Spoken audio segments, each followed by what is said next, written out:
Aujourd'hui, je reçois Virginie Godard, fondatrice de l'agence LFM, du Food Market et directrice artistique d'Orlan. Virginie a grandi entre Sarcelles et Anguin-les-Bains avec un seul rêve, Paris.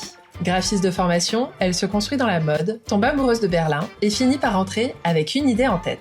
En 2015, elle lance le Food Market à Belleville. Sans business plan, sans réseau, portée par une envie profonde de créer un événement populaire et convivial.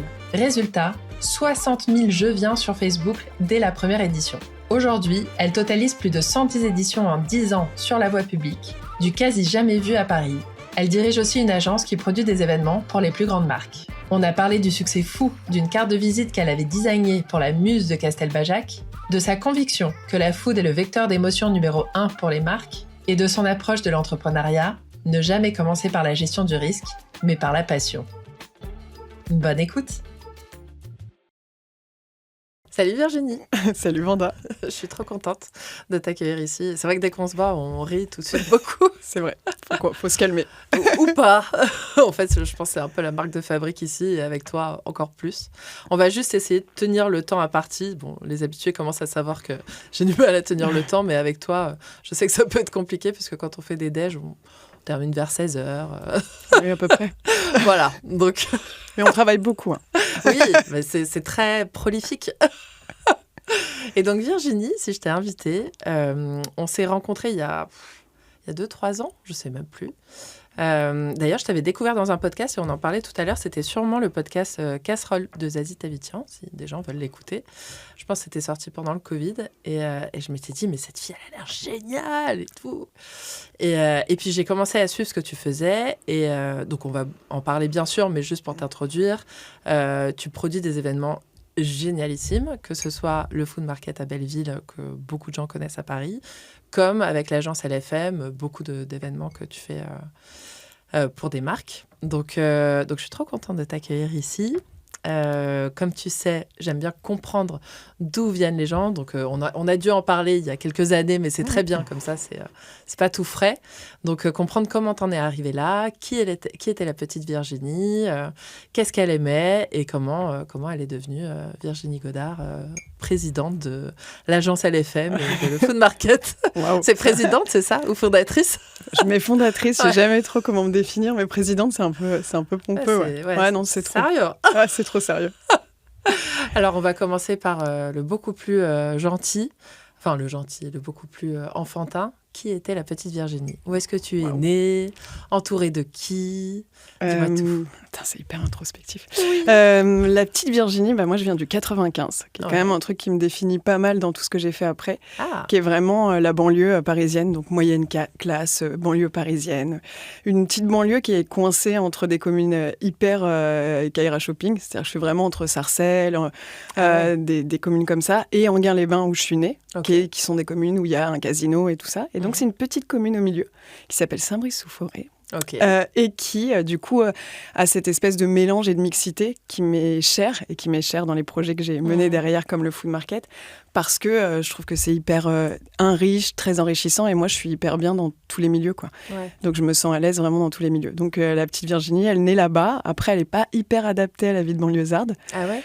La vie de banlieusarde, c'est vraiment des collèges où il faut que tu sois un peu très sportif, ce que j'étais pas du tout. Il faut que tu sois... il y a vraiment c'est vraiment un monde un peu différent quand toi, au fond de ta tête, t'es un peu dans l'artistique, t'as envie de faire des dessins, t'as envie de t'habiller avec des grands pantalons. Là, tu peux pas. J'avais mes requins, mon 501, c'est mon uniforme, quoi. Ouais, j'avais un Sweet Timberland et mon sac à dos, et en fait, c'était comme ça. Donc, quand ça laisse pas la place à une certaine originalité que tu pourrais avoir ou que tu pourrais faire naître. Mais avec le temps, tu t'assumes. On parle des années collège, on parle de moments qui sont plus difficiles, quoi. Donc, tu évolues là-dedans, dans un milieu qui te ressemble pas du tout. La banlieue, c'est pas un truc que j'aime. Je trouve ça assez dur. Enfin, moi, j'avais qu'une envie, c'était Paris. Le nombre de fois où je suis restée dans mon train de banlieue et je me suis pas arrêtée au lycée. C'est-à-dire que les portes se sont fermées parce que le bout de la ligne, c'était Paris. Mais non. Et que c'était mon rêve. Donc souvent, on se dit, mais tu viens de Paris? La banlieue, c'est autre chose. Ouais, c'est dingue. Et oui, et devoir t'effacer pour rentrer un peu dans le moule et être tranquille, quoi. Ouais, complètement. On est allé très vite au collège. Moi, j'aime bien aussi rester un petit peu dans... Oh, t'inquiète. Tes parents faisaient quoi? Alors, moi, ma maman était dans le social. Elle gérait un IME. Donc, c'est un institut médico-éducatif qui s'occupe des enfants qui ont des problèmes mentaux. Autisme, pas mal de choses comme ça. Et c'est comme une école, en fait. Ils sont scolarisés là-bas jusqu'à leurs 17 ans. Ok. Donc, j'ai été élevée avec une mère qui était très dans le soin aux autres, pas le droit de se moquer des gens qui avaient des handicaps, du coup. Et puis, très régulièrement, passer à son boulot et être confrontée. Et voilà, et trouver ça de plus en plus normal. J'ai une maman qui m'a emmenée toujours faire mes devoirs dans des algécos dans les cités parce qu'elle aidait les enfants dont les parents ne parlaient pas français. Enfin, moi, je suis née avec j'ai grandi avec une maman qui prenait le temps de donner du temps aux autres et qui a toujours été très dans le social en fait. Okay. Et un père qui, de l'autre côté, là, nous a fait un petit transfuge de classe puisqu'il venait d'une classe populaire vraiment avec 7 enfants, avec des oranges à Noël. Enfin, il me disait toujours orange et pull. Je me dis, waouh. On est sur un autre. Le Ah ouais, c'était les 7 enfants. Mais oui, c'était pas l'orange et le pull. Parce que je me dis, les oranges et le pull, c'est c'est une autre vie. Mais les 7 enfants aussi. Et du coup, qui est devenu ingénieur pour Renault et qui trouvait ça hyper marrant d'avoir à ses côtés, à la fin de sa carrière, des jeunes qui venaient de grandes écoles, en fait. Et lui trouvait ça un peu fou. Donc il a été expatrié, il a vraiment pas mal bougé. Il venait d'où, lui ? Lui, il venait de Normandie. Ok, d'accord. Oui, parce que quand tu disais expatrié, dans le cadre de son travail, ouais. Donc, il est parti en Russie, il est parti au Brésil. Et est-ce que vous partiez avec lui ? Non, on partait pas avec lui parce que ma mère a très peur de l'avion. Oh. et voilà, j'avais quelque chose de très commun avec mon père, puisque mon père était très voyage, très étranger, et Paris aussi. Et il aimait beaucoup. Là où ma mère et j'ai un frère sont très banlieusards, ville de province, pas du tout envie de trop bouger. Ah ouais. Ouais, donc c'était vraiment deux mondes différents, mais ça me faisait rêver. Moi, il partait hyper loin, il ramenait des loukoums quand il était en Turquie. Remis dans le contexte de l'époque, on n'avait pas cette richesse culinaire. Donc, quand ils ont ramené quelque chose, c'était vraiment... c'était une porte qui s'ouvrait sur un nouveau monde. Donc, il ramenait du caviar de Russie. Mais non. Si. Donc, voilà. Ouais, c'est dingue. Hein. Oui, parce qu'on n'est pas il y a 20 ans. On est il y a un peu plus longtemps. Ouais. Donc, effectivement, il n'y a pas Internet et tout ça. Il n'y a pas Internet. Et même quand il part, est-ce que vous vous appelez ou non, ça coûte trop cher. Ouais, très peu. Il y avait le Minitel, je me rappelle. Ouais, c'est dingue. Vous vous écriviez sur le Minitel ? Ouais, je crois qu'on y avait... Je suis pas sûre de mon info, mais il y avait un Minitel à la maison. Donc, voilà. Et donc... Ça ne vous donne aucun indice sur mon âge. Et je n'insisterai pas. Bien sûr. Merci, Wanda. Et ton frère est plus âgé ou plus jeune que toi ? Il a 7 ans de plus que moi. Ah ouais, ok. Et vous vous entendiez bien Ouais, super. Enfin, super, pas du tout. Je dis super. On s'entendait pas du tout parce que très différents. Ah. Et on s'entend super bien depuis qu'on est adulte. Ouais. Voilà. J'ai dû gagner mes petites lettres de noblesse auprès de mon frère, mais aujourd'hui, il est hyper important. On est complètement différents. Ouais. On est diamétralement opposés dans nos choix, dans nos vies, dans nos genres. Enfin, quand il me voit arriver, il est là, mais comment elle est habillée ? Ah, c'est vrai. Ça n'a aucun sens. Ah, c'est faux. Est-ce que toi, tu te dis la même chose sur lui ? Moi, il est habillé sur... on a tous un peu des cases, je pense. On est tous un peu stéréotypés au bout d'un moment dans nos façons de vivre. Et moi, j'y vois quelque chose qui n'est pas du tout la mienne. Mais j'aime ça. J'ai besoin de ça. J'ai besoin de son regard critique. J'ai besoin d'entendre que ça n'a aucun sens, mes choses, parce qu'en fait, sinon, tu restes dans un petit bain qui est toujours le même. On s'auto-congratule, on a vraiment l'impression qu'on a tout compris. Et je trouve que c'est hyper important. Et que c'est clair, hein. Décisif d'avoir quelqu'un qui remet un peu en perspective le fait qu'il y a plein d'autres points de vue. Ça ne veut pas dire qu'il a raison. Mais ça marche. Là, je donne l'exemple des fringues qui est un peu superficiel, mais ça marche sur tous les sujets. Et que tous les points de vue sont hyper importants et intéressants à entendre pour continuer de réfléchir, continuer d'évoluer et pas rester bloqué, quoi. Ouais, il n'y a pas une vérité. Ouais. Ça permet de prendre du recul. Hyper intéressant. Et du coup, quand tu étais petite, est-ce qu'il y a des choses que tu aimais faire ? Est-ce que tu parlais justement du fait que tu étais déjà créative au collège ? Est-ce que ça se manifestait dans ta petite enfance ?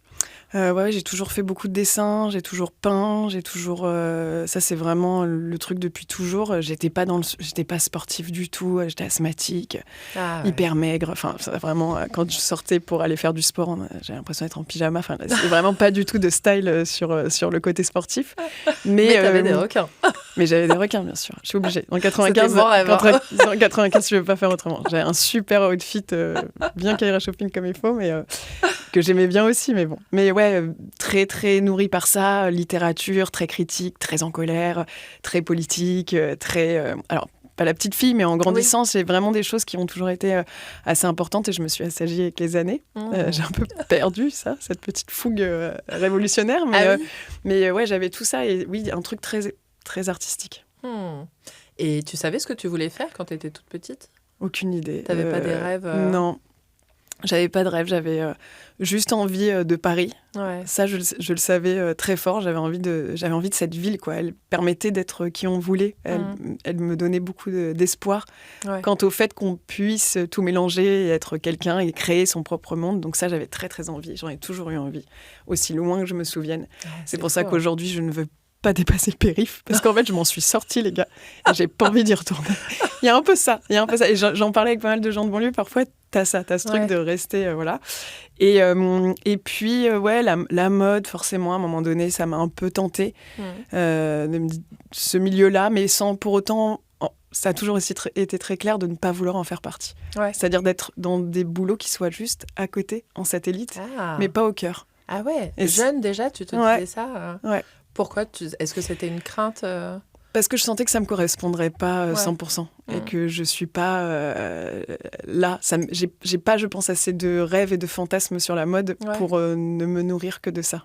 Ou pour peut-être supporter aussi des comportements, des façons de faire, des façons de voir.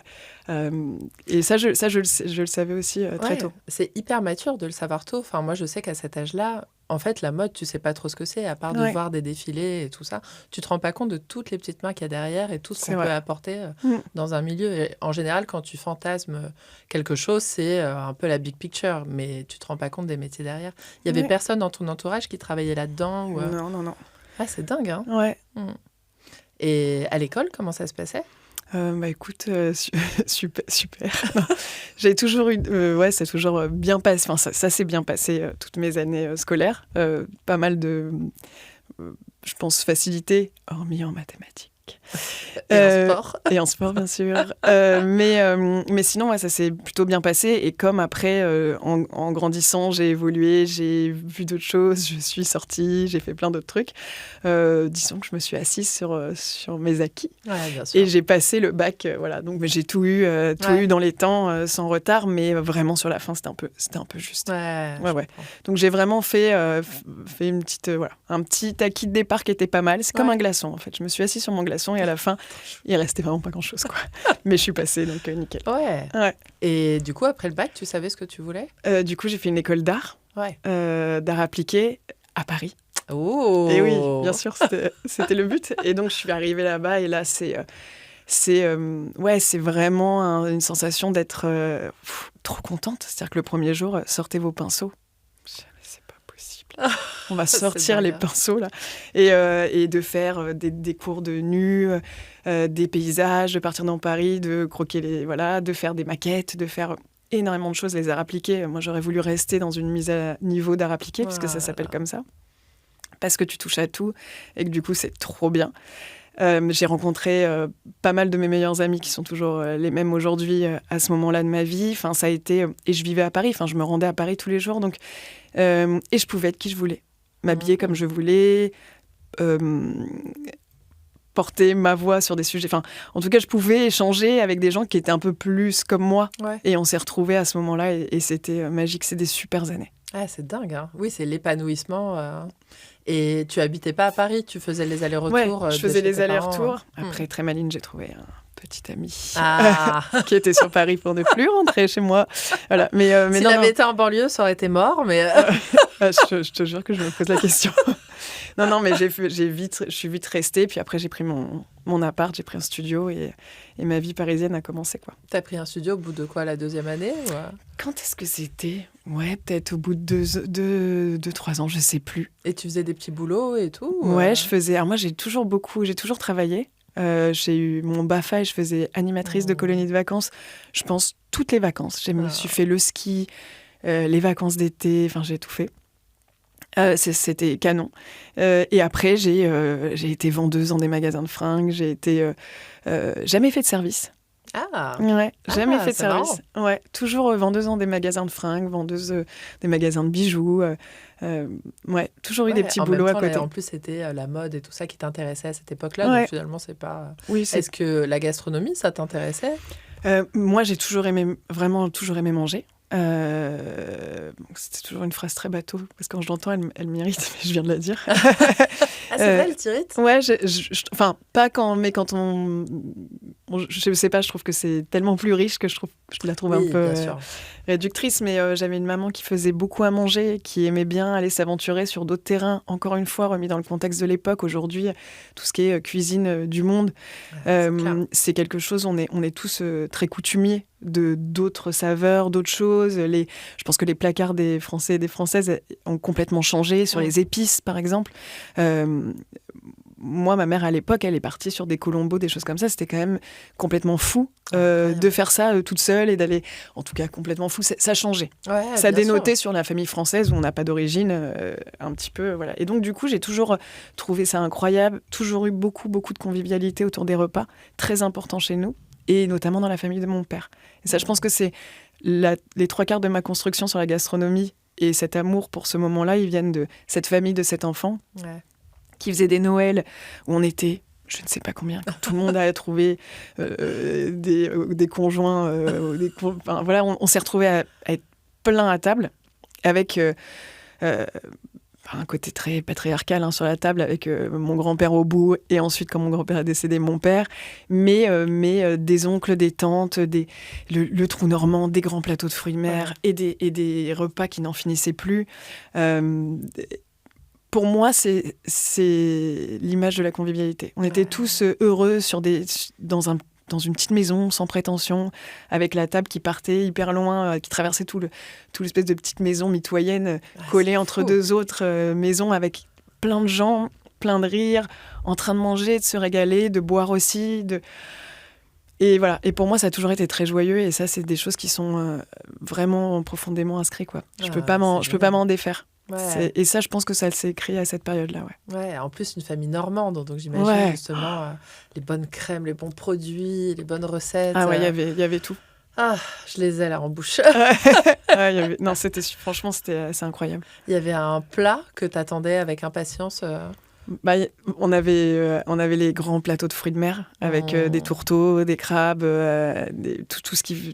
plein de fruits de mer. Ça, c'était vraiment un super moment toujours. Et le trou normand, qui était quand même une tradition dans notre famille, avec quelqu'un qui montait sur une chaise. Mais non. Avec chacun qui montait sur une chaise, puisqu'on avait une petite chanson, ceux qui sont nés au mois de janvier, debout, debout, debout. Et en fait, on faisait tous les mois. Mais comme il y avait énormément de personnes, et en fait, il fallait faire un cul sec à la fin avec ton petit verre, avec ta glace à la pomme et ton calva. Et même quand t'étais jeune. Ouais, alors pour les quand même trop jeunes, on avait quand même un jus de pomme, tu vois. Mais très vite, il y avait ça. Donc c'était assez joyeux et cette chaleur. C'était très joyeux, avec toujours un bon bizutage pour le nouveau ou la nouvelle qui venait d'intégrer la famille, qui prenait une petite dose supplémentaire, je pense, dans son verre, rétrospectivement. Mais ouais, c'est des moments, c'est des moments super. Voilà, la glace à la pomme, c'était de la carte d'or, et on n'était pas sur des produits d'exception, mais c'était ce qu'on y mettait, la chaleur qu'on y mettait, l'échange, il était incroyable. Ah là là. Trop bien. Du coup, on va quand même revenir à tes années d'études. Pendant que tu fais tes études, là, tu te dis toujours, je vais travailler dans la mode et justement dans les métiers un peu plus de l'ombre et tout ça. Ou est-ce que ça évolue au fur et à mesure des études? La mise à niveau en art appliqué, tu touches à tout. Pour savoir si tu veux faire de l'architecture d'intérieur, si tu veux faire du graphisme, du stylisme. Enfin voilà, tu as vraiment accès du design produit. Et donc, moi, j'ai adoré ce moment-là parce que tu n'avais pas à choisir. C'est clair. Et je me suis dit, qu'est-ce que je vais choisir? Et donc, du coup, il y avait stylisme aussi dedans. Et ça a été très clair, très vite que pas du tout. Pas du tout. Okay. Donc, pas envie d'être au cœur de cette histoire-là. Et je me suis dit que le graphisme était quelque chose qui serait super, puisque ce fameux satellite qui tourne autour, qui te permet d'intégrer le milieu que tu souhaites, mais en gardant une vue de côté, quoi. C'est-à-dire que tu n'étais pas dans le cœur, t'es satellite au truc, ça te permet de pouvoir faire quelque chose, de faire partie d'un milieu et en même temps pouvoir faire une forme... de création artistique un peu et graphique qui est quand même hyper intéressante et riche, quoi. Donc j'ai parti là-dedans. Ça te donne la liberté de bosser même dans différents secteurs. En fait. Enfin. Après. Et in fine, tu te dis que tu peux faire pas mal d'autres choses, quoi. Donc, je me suis lancée là-dedans. Donc, j'ai fait des études de graphisme. Voilà, donc, je suis graphiste de formation. Mais il y a longtemps, donc j'ai un peu perdu. Mais ouais, je suis graphiste de formation. Et c'était... on avait un prof qui était incroyable à l'époque, qui nous poussait dans nos retranchements, que j'ai énormément apprécié. Enfin, j'ai vraiment beaucoup appris, beaucoup grandi. C'était vraiment canon. Ah, trop bien. Et du coup, quand ça se termine, est-ce que tu sais où tu vas aller ? Alors en fait, moi, ça commence hyper vite. Donc j'avais un rêve qui était de partir à l'étranger pour essayer d'apprendre un peu l'anglais et de pouvoir faire autre chose, voir autre chose. Voilà. Bon, j'ai jamais pu le faire puisque pendant mes études, j'ai tout de suite travaillé avec une créatrice de bijoux qui était la muse de Castelbajac à l'époque, qui avait des cheveux orange fluo, qui faisait des bijoux complètement fous, qui était un peu une égérie de l'époque sur l'accessoire, sur le bijou. Ouais, mais je crois que je vois qui était assez âgée, non ? Non. Pas forcément. Non, c'était une Irina Volkonski. Si, mais si. Pourtant, et c'était vraiment une jeune femme. Je pense qu'elle avait la trentaine à l'époque, sublime, avec des tenues Castelbajac. Donc c'était les cheveux orange fluo. C'était un personnage vraiment assez particulier, assez Comment incroyable. Comment on devient muse ? J'en sais rien. Je n'ai jamais été muse. Non, je sais pas comment. Mais c'est un personnage. Enfin, tu l'aurais rencontré. C'est vraiment des gens avec un physique assez exceptionnel, assez hors du commun, qui en plus, stylistiquement, vont pousser les curseurs au maximum. On est vraiment sur des gens qui ont un univers. Elle faisait des bijoux, c'était des cuillères qu'elle pavait de strass. Et donc, elle recouvrait des sifflets pour siffler les hommes. Elle disait... Enfin, tu sais, dans un délire total, mais du coup, hyper intéressant. Ouais, et très affirmé. Ouais, elle avait un loft dans le 20e. Donc, on travaillait dans son loft qui était magnifique. Enfin... Tout était... Et comment tu l'as rencontrée ? Comment je l'ai rencontrée ? Putain, je sais plus. Je sais même plus comment je l'ai rencontrée. Je sais pas. Oh, c'est dingue. Non, je sais plus, dis donc. Elle n'était pas venue pour une formation ou tout ça Non, ou via parce que via, je pense, mon mec de l'époque. Je pense que c'est ça. Sa tante travaillait dans les accessoires. Je pense que c'est ça. Et du coup, je cherchais un stage au départ. C'est ça, pendant mes études. Ok. Ouais, voilà, ça y est, merci. J'ai vraiment eu un blanc. Avec plaisir. Et du coup, je me suis retrouvée en stage chez elle, donc pendant mes études, donc je continue mes études. Et puis du stage, elle m'a gardée, on a fait une alternance, ou je ne sais plus quel format. Et ensuite, elle m'a gardée, j'ai travaillé pour elle, et je faisais... tous les setups de ses collections, donc le côté plus artistique de la mise en scène de ses bijoux quand il y avait des présentations, le graphisme. Okay. Et pendant mes études, j'ai fait sa carte de visite. Et donc, elle participait à un salon qui s'appelle le salon Première Classe, qui est un salon de mode, d'accessoires de mode. Et qui était le salon, qui est toujours le salon, mais vraiment à l'époque, c'était la crème de la crème. Il a lieu dans le jardin des Tuileries. Okay. Donc aujourd'hui, il existe toujours. Et il y a Matter & Shape à côté. Oui. Donc c'est vraiment ces salons-là. Et elle y participait, et elle m'avait demandé de faire sa carte de visite. Et donc pendant mes études, je fais sa carte de visite. Bon, jusque-là. Particulière ou... Puis à l'époque, tu avais besoin d'une carte de visite. Ouais. Je remets aussi pour la jeune génération qui t'écoute. Ouais. Aujourd'hui, tu n'en as pas besoin. À l'époque, tu faisais rien sans une carte de visite, quoi. Surtout sur un salon pro. Ouais, et donc, je la fais et je fais un billet avec un format hyper long, comme un dollar, un peu vert. À la place, je remplace les trucs par des strass. Génial. Et je mets sa tête au milieu, elle a une tête incroyable parce qu'elle faisait aussi des écouteurs pavés de strass. Et donc, je mets sa tête comme ça au milieu. Et en fait, ma carte de visite devient genre... un hit. C'est hyper bizarre. Oui. Mais c'est en mode physique, mais un peu. C'est-à-dire que dans le salon, les gens se l'ont... échangé. Ouais. C'est devenu une carte Pokémon, quoi. Ouais, c'est devenu une carte qui a eu un succès. Vraiment, les cartes de visite n'avaient pas de succès plus... Ouais, grave. Ouais, il y a eu un truc. Et donc, du coup, de là, elle m'a gardée, j'ai continué à faire... C'était un objet collector, en fait, que tu as créé. Et est-ce que là, tout venait de toi ou est-ce qu'elle t'a aiguillé Non, là, j'ai vraiment proposé mon truc. Incroyable. Ouais. Et toi, tu ressens quoi à ce moment-là ? Rien, je trouve ça marrant. Je me dis, c'est vraiment drôle. Bon. Et tu comprends pas trop ? Bah non, c'est marrant parce que c'est vraiment un truc. Les cartes de visite, c'est bien, c'est joli. Tu dis sympa, mais c'est pas un truc. Tu bloques pas sur une carte de visite. Et là que ça s'échange et tout, et que ça soit quelque chose qui soit important, j'ai trouvé ça super. Et j'ai vu aussi j'avais gagné une forme de confiance où elle avait envie qu'on continue de faire des choses ensemble et tout ça. Et donc, ça a donné le là sur la suite de la collaboration. Et sur la suite de la collaboration, à un moment donné, elle m'a dit ce serait quand même super que tu vendes les collections aussi.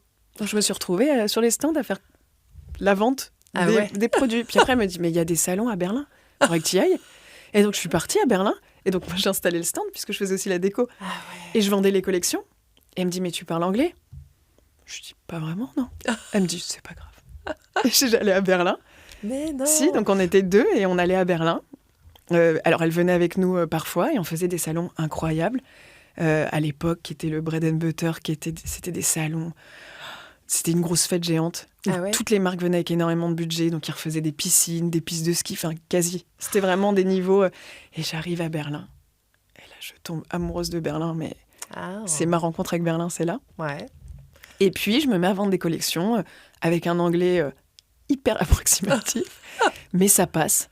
Et comment ça se passe, la vente de collection ? Parce que là, on n'est pas en mode vendeur, là, on est en B2B, c'est oui, ça ? on est en B2B, ouais. T'as les plus belles boutiques du monde. Donc, à l'époque, t'as Colette, t'as plein de gens, enfin, t'as tout le monde. Et t'as les grands magasins, les départements de stores du Japon, des États-Unis, qui viennent sur les stands, qui s'arrêtent, qui regardent les collections. Et donc, toi, tu viens et tu les aiguilles et tu présentes la collection, la démarche de la créatrice. Et puis après, ça rentre très vite dans les prix, wholesale, évidemment. Ouais. Et tu te mets à vendre la collecte, quoi. Ouais, c'est dingue. Et toi, tu sentais que tu avais cette fibre un peu commerciale ou Moi, je suis une enthousiaste.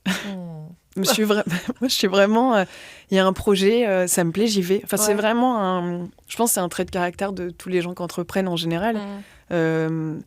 C'est pas un... C'est comme ça, quoi. Ouais. C'est-à-dire qu'il y a un truc, c'est cool, on y va. Ouais. Et on le fait avec... et je le fais toujours avec entrain, avec joie, avec envie. Et donc, ça passe, en fait. Et je pense que ça passe et ça donne un espèce de souffle d'une petite nana, parce qu'à l'époque, j'avais 19 ans, 20 ans, quoi, qui est sur le stand et qui est à fond, en fait. Et qui se dit, oh, quelle chance. Enfin, moi, tout a été une chance. Ouais. Tu regardais avec les yeux écarquillés. T'as pas eu peur quand elle t'a envoyé à Berlin, et genre, ok, elle me fait confiance et tout ça, mais je ne l'ai jamais fait. Si, sur l'anglais, je me disais quand même un peu, c'est ambitieux. Donc j'avais des dictionnaires. Vraiment, l'époque, là, les gens vont se dire, après-guerre peut-être.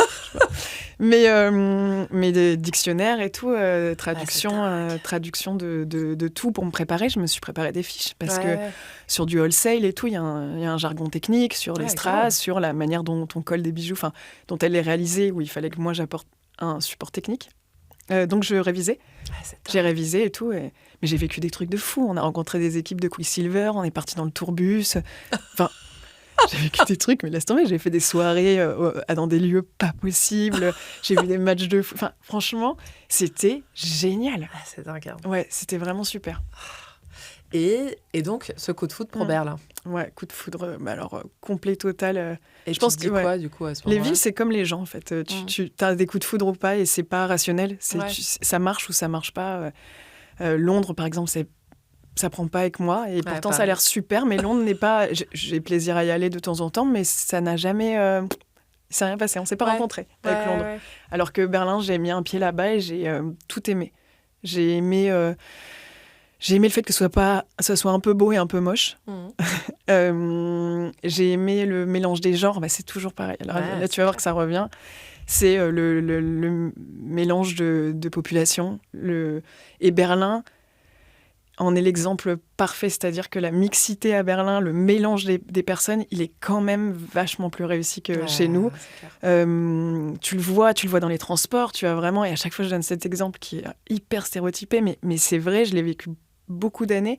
Tu vois des punks avec les crêtes, hyper stéréotypés. Tu vois les grands-mères, personne n'a peur l'un de l'autre. Il n'y a pas de recul, il n'y a pas de... par exemple, l'alcool est autorisé dans les transports en commun, en tout cas l'été, à l'époque où j'y allais beaucoup. Donc, dernier tramway à Berlin, tout le monde a une bière à la main. Enfin, beaucoup de jeunes ont une bière à la main. Il y a peu ou pas de débordements. Souvent, les débordements, c'était des étrangers qui étaient touristes. Et ça, j'ai trouvé ça fantastique, de pouvoir vivre ensemble. Voilà. Ça, j'ai trouvé ça vraiment bien. Et puis, la culture, la sensation là-bas, voilà. Et donc, quelques années après, je vais te spoiler l'histoire, là. J'ai acheté un appartement là-bas. C'est te dire l'amour de la ville que j'avais, quoi. J'ai dû l'acheter à 24 ans. Ah mais non, si. Hyper jeune en plus. Aucun sens. Ouais. Avant d'acheter un appart à Paris, j'imagine. Ouais. Ouais. Et tu n'as pas envisagé d'y vivre ? Si, je voulais, mais j'ai jamais réussi à trouver le comment on faisait pour faire l'entre-deux ou trouver un boulot là-bas et tout. J'ai jamais réussi. Mais à un moment, j'y allais tous les mois. Ouais, donc moi, je prenais mon vol. Tout le monde était crevé, enfin le vol de retour surtout. Ouais. Tu vois, vraiment les gens qui ont fait un week-end très compliqué. Et moi, j'ai été hyper reposée. Bien sûr, j'ai fait la fête. Bien sûr, j'y suis allée plein de fois pour faire la fête. Mais comme j'y allais tous les mois, quand tu y vas tous les mois et que tu as ton appart, tu commences à vivre. J'avais des amis berlinois. Ouais. Tu te fais des brocantes le dimanche. Et donc, tu rentres et t'es reposée. Et puis, Berlin, l'été, c'est merveilleux. Il n'y a que des espaces verts. Enfin, c'est vraiment très, très bien. Vraiment une super ville, quoi. Oh, j'ai des amis à Berlin, je pense, à ce moment-là. Ouais. Donc là, tu reviens quand même en France. Tu continues encore avec elle pendant combien de temps ? Je sais pas combien de temps j'ai fait avec Irina. Je pense que j'ai fait 2-3 ans. Après, ça s'est arrêté. Bon, c'est une histoire rocambolesque, mais avec ces personnages-là, ça arrive souvent. Ouais, forcément. Voilà, je peux pas. Je sais pas ce que je peux dire. Un peu compliqué. Donc voilà, ça s'est arrêté. Et là, comme j'étais sur les salons tout le temps, à monter le stand, à le vendre du coup le lendemain, puisque c'était devenu un peu normal que je le fasse. Donc je le faisais à Paris, je le faisais à Berlin, je le faisais à Londres. Enfin, je l'ai fait dans plein d'autres endroits. Je suis allée à Londres aussi, ouais. Et du coup, eh bien, je me suis perdue. Est-ce que tu savais ce que tu voulais faire ensuite ? Ah oui, et ensuite, du coup, on m'a vue sur les salons, voilà, c'est ça. Et donc, j'ai reçu des offres d'emploi, les gens me démarchaient. Ok. Oui, bah forcément, ils voient quelqu'un qui est top et tout. Donc, du coup, j'ai été bosser pendant 1 an pour un autre créateur de bijoux qui s'appelle Corpus Christi, pour lequel j'ai bossé 1 an. Et là, je faisais tout, je faisais les collections, l'administratif. Délirant, parce que c'est vraiment pas ce que j'aime. Le graphisme, enfin, j'étais un peu responsable de la marque, et donc je la vendais encore. Et je me rappelle qu'à l'époque, du coup, la directrice du salon Première Classe, donc le fameux salon, le top du top de l'époque, vient me voir et me dit « Virginie, je voudrais vraiment que tu bosses pour nous. » Mais non. Donc là, c'est le Graal, et je lui dis « Ah, mais pas du tout. Là, j'ai un CDI chez Corpus Christi, qui est une petite marque, le salon, qui quand même hoste toutes les marques et qui était à l'époque le Graal. » Et je dis non, merci, hyper gentil, super. Mais non, mais là, j'ai trouvé. Je lui dis non. Et tu dis non, pourquoi ? Pas parce que j'ai trouvé un autre boulot. Et que c'est super, on y va, on est parti. Sans te poser la question de est-ce que ça m'intéresse ou Et puis sans me poser la question de la hiérarchie des boulots. C'est-à-dire que là, vraiment, clair. Là, j'étais sur un truc comme ça. Et là, non. Oui, là, tu faisais de l'entrepreneuriat, en fait. Là, c'était dans l'administratif et tout ça. Donc, oui, mais puis j'étais dans une petite marque. Enfin, là, les débouchés n'étaient pas pareils. C'est des voyages première classe, c'est des voyages toute l'année. C'est une structure qui est voilà, installée. Qui est installée. Tu gagnes mieux ta vie. Tu fais des choses très différentes. Donc, non, pas du tout, merci, super. Vous voulez gagner au loto ? Pas du tout, non, je suis super là avec mon petit... Et c'était un peu ça. Et tu vois, pareil, je suis dedans, on y va, quoi. Et elle m'a attendue un peu. Ah ouais ? Ouais. Elle a continué à me dire, t'en es où, jusqu'à ce qu'au bout d'1 an, je me dise, oui, bon, l'administratif, c'est pas forcément pour moi, j'aimerais faire autre chose. Et là, du coup, elle est venue me chercher, elle m'a récupérée, et j'ai commencé à être responsable commerciale, en tout cas, aller sélectionner des marques d'accessoires pour le salon Première Classe. Donc, on appelait ça commercial à l'époque, mais c'était vraiment de la sélection, c'est-à-dire aller chercher des marques. C'était de la curation vraiment... Génial. Ouais. Et là, j'ai commencé à faire ça et j'ai commencé à voyager. C'est-à-dire que j'avais toujours ma valise avec moi et j'allais dans tous les endroits où il y avait des salons et donc des Fashion Week. J'allais à Copenhague, j'allais à Londres, j'allais à Milan, j'allais à New York. Et je faisais les salons et je cherchais des designers, des créateurs qu'on pouvait intégrer au salon parce qu'ils étaient super. Donc, c'était ça mon boulot. Incroyable. Et je me rappelle, la première fois, j'avais mon badge Première Classe. Et comme je commençais, je le laissais sortir, puisque tu es toujours badgé à l'entrée d'un salon pro. Et les gens me coursaient. Parce qu'en fait, aller à Paris sur Première Classe, c'était un peu l'assurance de toucher les plus belles boutiques du monde. Quoi. Donc, non, ça a été des années incroyables. Quoi. Tout le monde t'invitait partout, j'imagine. Non. Pas forcément. sais, parce que souvent, justement, ils peuvent te démarcher en disant est-ce que vous voulez que je vous emmène au resto et au machin Ah oui, ça. après, on était toujours très bien reçus, mais non, on faisait notre petite vie, et puis c'est un rapport de sélection, donc tout le monde ne peut pas être pris, donc il faut... voilà, donc après, j'ai rangé le badge, j'ai compris qu'il fallait passer un peu comme ça, mais c'était canon, quoi. Enfin, j'étais toute jeune, j'ai accédé à 23 ans.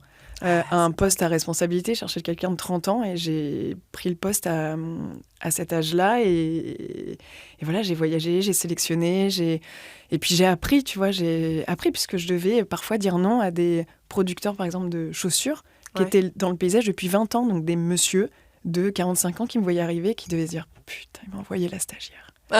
C'est sûr, et je savais à ce moment-là que je devais convaincre. Et donc, je savais que mes 5 premières minutes, elles devaient être dédiées à prouver que j'étais pas la stagiaire et que je savais exactement de quoi je parlais.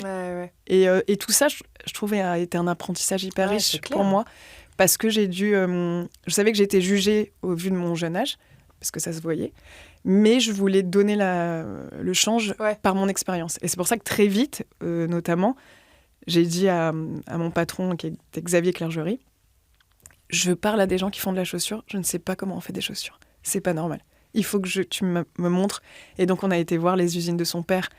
Et en fait, j'avais besoin d'apprendre, j'avais besoin de comprendre, parce que je trouve que tu peux pas être légitime à dire non à quelqu'un si t'as pas le savoir de ce qui se cache derrière. Mais bien sûr. Et ça, c'était hyper important pour moi, quoi. Non, mais c'est génial.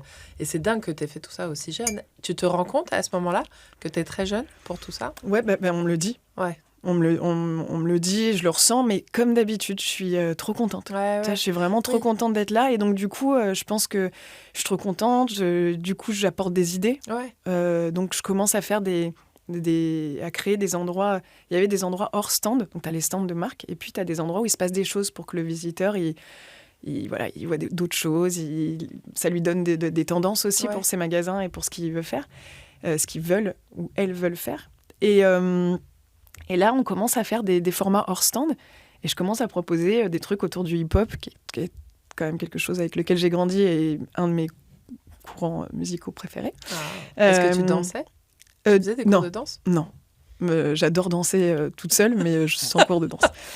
Mais par contre, le hip-hop, cette culture-là, c'est une culture qui est hyper, hyper importante pour moi. Et donc, je commence à me dire, on va faire tous les trucs autour du hip-hop. Et je commence à inviter des gens qui font des grills. Ah, mais non. Si, et en fait... Bah oui, c'est les bijoux et ça, qui font les bagues avec... Les points, là, comment... points américains, un peu. Les trucs de masse, Ah, je l'ai plus. Je sais plus comment ça s'appelle. Mais ça, tu sais, il y avait des ceintures à l'époque avec ton nom. Pareil en bague. Et donc, je commence à faire venir des gens qui sont artisans. Je rencontre une nana, je me rappelle, qui faisait toutes les bagues et les grosses bagues avec les noms pour les rappeurs. Elle bossait avec eux, puisqu'elle venait de La Chapelle, qu'elle avait grandi avec eux, qu'elle avait fait boule. Et donc, c'était une nana qui faisait vraiment des super beaux bijoux. Voilà. Et donc, du coup, je commence à faire ça et il commence à se dire, je pense, marrant, elle dit qu'est-ce qu'elle nous... et ça commence... ça nourrit, c'est hyper intéressant d'apporter ça. Et c'était un peu le off, en fait, de première classe ? Non, c'était des espaces, en fait. Alors, j'avais première classe aux Tuileries, puis j'avais aussi le Who's Next, qui était beaucoup plus grand à la porte de Versailles. Et donc, c'était des espaces comme ça qui sont plantés au milieu des salons. Et de ceux-là, j'en ai fait plein, quoi. J'ai fait un truc sur l'Autriche et je disais, mais il faudrait qu'on ait de la nourriture aussi, parce qu'en fait, un voyage, c'est de la nourriture, c'est pas... Et j'ai commencé à faire plein de concepts hors stand, avec des thématiques, avec des choses comme ça. T'as fait quoi, des Wiener Schnitzel ou... Ouais, je sais plus ce que c'était à l'époque, en plus. J'ai vu du tout. Mais voilà, il y avait un mélange, en fait, de venir et de se dire, c'est pas que de la mode. En fait, on peut pas parler de la mode par la mode. On doit parler de la mode par une culture générale du pays, de ce qu'on y mange, de ce qu'on y écoute, de ce qu'on y fait, et d'avoir une vision un peu plus globale. Donc, j'ai commencé à créer des trucs comme ça. Et puis, au bout d'un moment, je pense que Xavier s'est dit... marrant, je sais pas, je pense que je sais pas ce qu'il y a vu, mais je le remercierai jamais assez d'avoir vu ça au milieu de tous ces bureaux, d'avoir vu cette petite nana. Il s'est dit, je pense qu'elle peut faire les communications de tous les salons. C'est-à-dire qu'en gros, à un moment donné, il m'a donné les clés et je faisais les communications, les campagnes d'affichage et de com, le visuel, on dirait le key visual maintenant, des Who's Next. Et il me disait, voilà le thème. Et je disais, j'ai un super photographe à Berlin.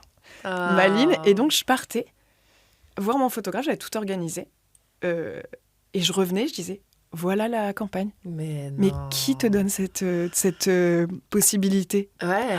Et c'était affiché Porte de Versailles. Enfin, faut remettre, c'est pas des petites campagnes, énorme, quoi. C'est énorme. Mais c'est marrant parce que tu dis tout le temps que lui, il te trouvait marrante. Qu'il devait penser, mais c'est marrant ce qu'elle fait, tout ça. Moi, je pense qu'il pensait, mais elle est trop forte. Elle est incroyable. Et en fait, on a trop de chance de l'avoir avec nous. Et... Enfin, tu sais ce qu'il pensait exactement ou pas? Vous en avez parlé ou pas? Parce qu'on est restés copains. Non, je sais pas. Ouais, mais c'est marrant, tu minimises un peu le truc, ou peut-être pas, enfin inconsciemment, quoi. Ouais, mais je sais pas. Après, je trouve que, enfin, tu peux pas projeter ce que les gens projettent sur toi. C'est hyper difficile de savoir où on te juge, où on te situe et ce qu'on pense de toi. Donc moi, je m'en tiens à me dire, ils y ont vu quelque chose, tu vois. Donc je le dis peut-être sur le côté marrant, mais exactement te dire quoi. Je sais juste que il t'en fait confiance. Ouais, ça n'a été que ça, mon chemin. Et c'est pour ça que j'ai jamais pu partir à l'étranger, apprendre l'anglais, parce qu'en fait, à chaque fois, il y a quelqu'un qui m'a vu et qui m'a remis sur un truc. Et voilà, et ça s'est enchaîné comme ça. Et donc, Pourtant, l'anglais, finalement, là, tu le maîtrisais à peu près si tu étais sur tous les salons à l'étranger. Non, je baragouinais, c'est quand même vraiment pas la même chose. J'avais mes fiches, en fait, sorties je me rappelle, quand je vendais les collections, ça allait, parce que j'avais bien révisé. Et dès qu'on sortait du salon ou que quelqu'un disait ce soir, on peut aller tous boire un verre. Bon, là, la conversation était quand même beaucoup plus compliquée. Tu n'avais pas des fiches pour le verre? Attends. Non, mais c'est hyper, c'est très délicat de maîtriser une langue. C'est quand même maîtriser beaucoup de sujets et tout. Moi, j'y étais vraiment pas. J'y étais pas. Tu restais non, pas c'était. assez, Puis j'étais pas à l'aise. J'avais pas envie de parler. Ça me faisait peur de parler anglais. Ce qui est toujours le cas. Souvent, tu comprends mieux que tu ne parles. Enfin, se lancer, se jeter dans l'arène d'un mauvais accent, des fautes devant tout le monde, c'est hyper impressionnant. Donc, alors qu'avec un peu de recul, quand tu écoutes quelqu'un qui a un accent et qui fait des fautes, tu trouves ça hyper touchant, quoi. Complètement. Ouais. C'est moins difficile que la pression que tu te mets à toi-même, de manière générale. Mais est-ce que tu te mettais beaucoup de pression, justement, à l'époque? Ouais, quand même, parce que j'aimais bien faire les choses. C'était important pour moi de... Toujours eu l'impression qu'on me donnait la chance de faire quelque chose et de faire quelque chose de bien. Et puis moi, si tu me dis il faut vendre la collection, on a des objectifs, moi je vais vendre la collection et on a des objectifs. Donc je veux les atteindre, enfin je veux qu'on y arrive. Donc je peux pas être en sous-régime. En fait, je ne sais pas être en sous-régime, je pense. Donc je suis à fond. Ouais. Et du coup, il n'y a pas, en tout cas je le sens pas quand je t'écoute, il n'y avait pas de syndrome de l'imposteur? Si, je pense qu'il y en a toujours. Hein. Il y en a toujours. On essaye de s'en défaire et de s'en dépêtrer, de se dire que j'ai souvent eu une impression de hasard. Tu vois, pendant longtemps, je disais c'est le hasard, c'est les opportunités, donc un peu syndrome de l'imposteur. En grandissant, en s'affirmant, tu te dis c'est pas que ça, parce que tu as le recul aussi de voir d'autres gens, d'autres carrières, d'autres profils, d'autres parcours, et tu te dis ok, t'as pavé toi-même ton chemin. De choses qui ont fait que les gens ont pu s'y accrocher et te donner des opportunités. T'as mis les marchepieds pour avancer. Exactement. Donc après, le syndrome de l'imposteur, t'as toujours l'impression que quelqu'un est meilleur, quelqu'un le ferait mieux à ta place, que sur certains trucs, peut-être t'es là, mais pourquoi toi? Et en fait, moi en tout cas, c'est quelque chose qui ça s'agit avec le temps. Parce que déjà, moi j'ai jamais arrêté, quoi. Je me suis jamais j'ai jamais arrêté, j'ai jamais fait l'année sympathique, j'ai jamais fait sympathique. Sympathique. J'aime toujours dire sympathique. Mais j'ai jamais fait ça, quoi. J'ai toujours très tôt, Et donc bon, t'as pris des vacances, rassure-nous. Oui, j'ai pris des vacances, mais j'ai toujours enchaîné, quoi. Et je me suis jamais arrêtée, très peu, donc enfin. Oui, t'as pas eu le temps de te remettre en question. Non. Ouais. Et t'as pris confiance, je pense, en toi et en tes compétences. Ouais, et puis c'est quand même. Il y a plein de choses qui sont pas bien dans le fait de vieillir, mais il y a quand même plein de choses qui sont cool, qui sont aussi de se connaître hyper bien, de savoir quels sont tes freins, et puis de commencer à être un peu en paix avec qui tu es, et du coup ce syndrome de l'imposteur potentiel, et de se dire je suis quand même là parce que j'ai mis tous mes petits trucs pour avancer, quoi. J'ai mis un pas après l'autre et j'ai avancé, et je pense que c'est ça en fait la clé.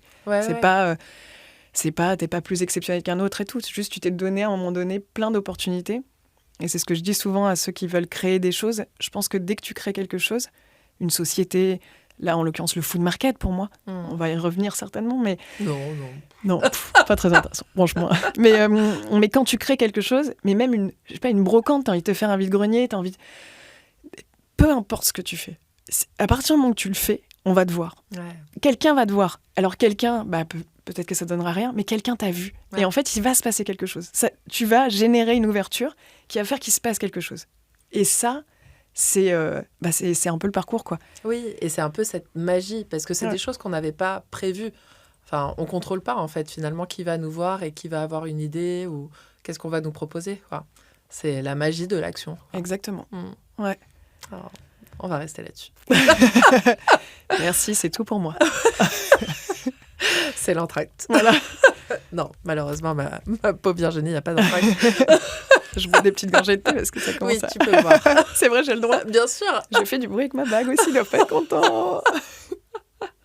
Donc là, tu fais tous les key visuals, c'est ça Enfin, je fais les campagnes de com pour les salons. Et du coup, j'enchaîne avec la co-création d'un salon le salon. Donc, on crée un salon qui s'appelle Don't Believe the Hype avec une autre...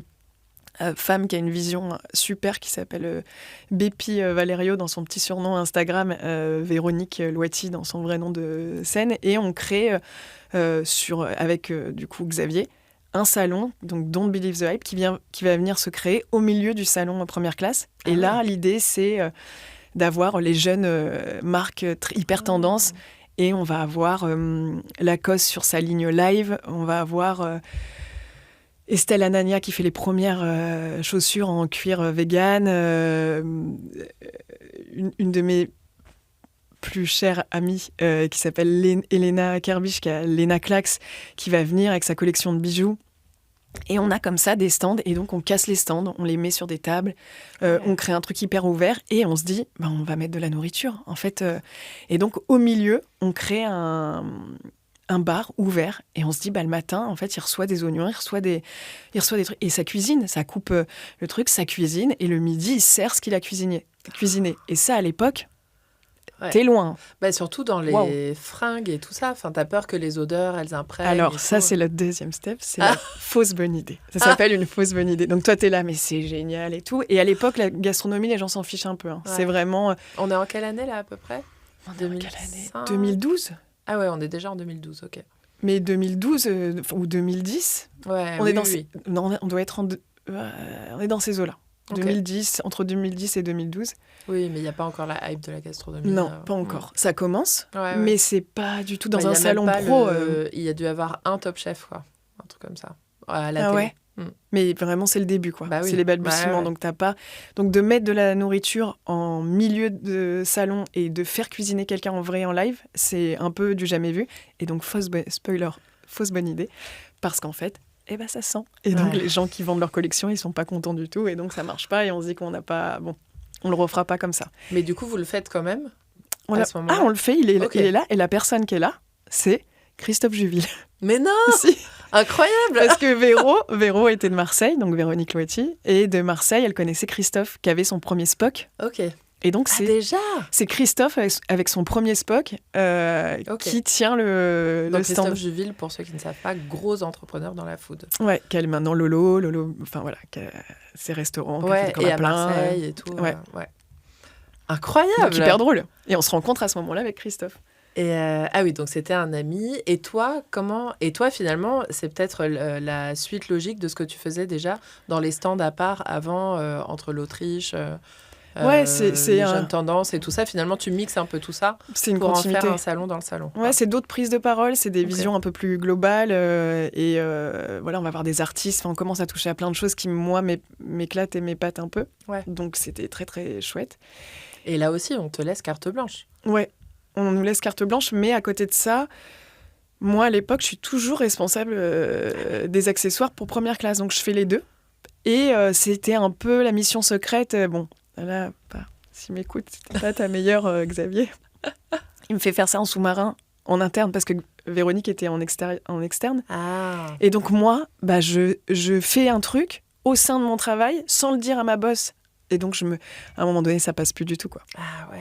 Et il m'a mis dans une position qui était hyper délicate. Est-ce que c'était pas possible de l'officialiser ? Non, il voulait pas. Mais en fait, c'est très dur d'avoir les équipes techniques, tous les gens qui vont dérouler le fil et à qui on ne parle pas du projet. Et toi, tu as le projet, mais donc du coup, tout le monde est là, mais c'est quoi ? Et toi, tu es là, je peux pas en parler. Enfin bref, donc c'était un peu compliqué, mais je continuais de m'amuser énormément et c'était super. Et après, là, à ce moment-là, j'ai 30 ans. Ça a duré combien de temps, le salon dans le salon ? Oui. Le salon dans le salon, ça a duré, on a fait cette édition-là et après, on a refait une ou deux. Ok.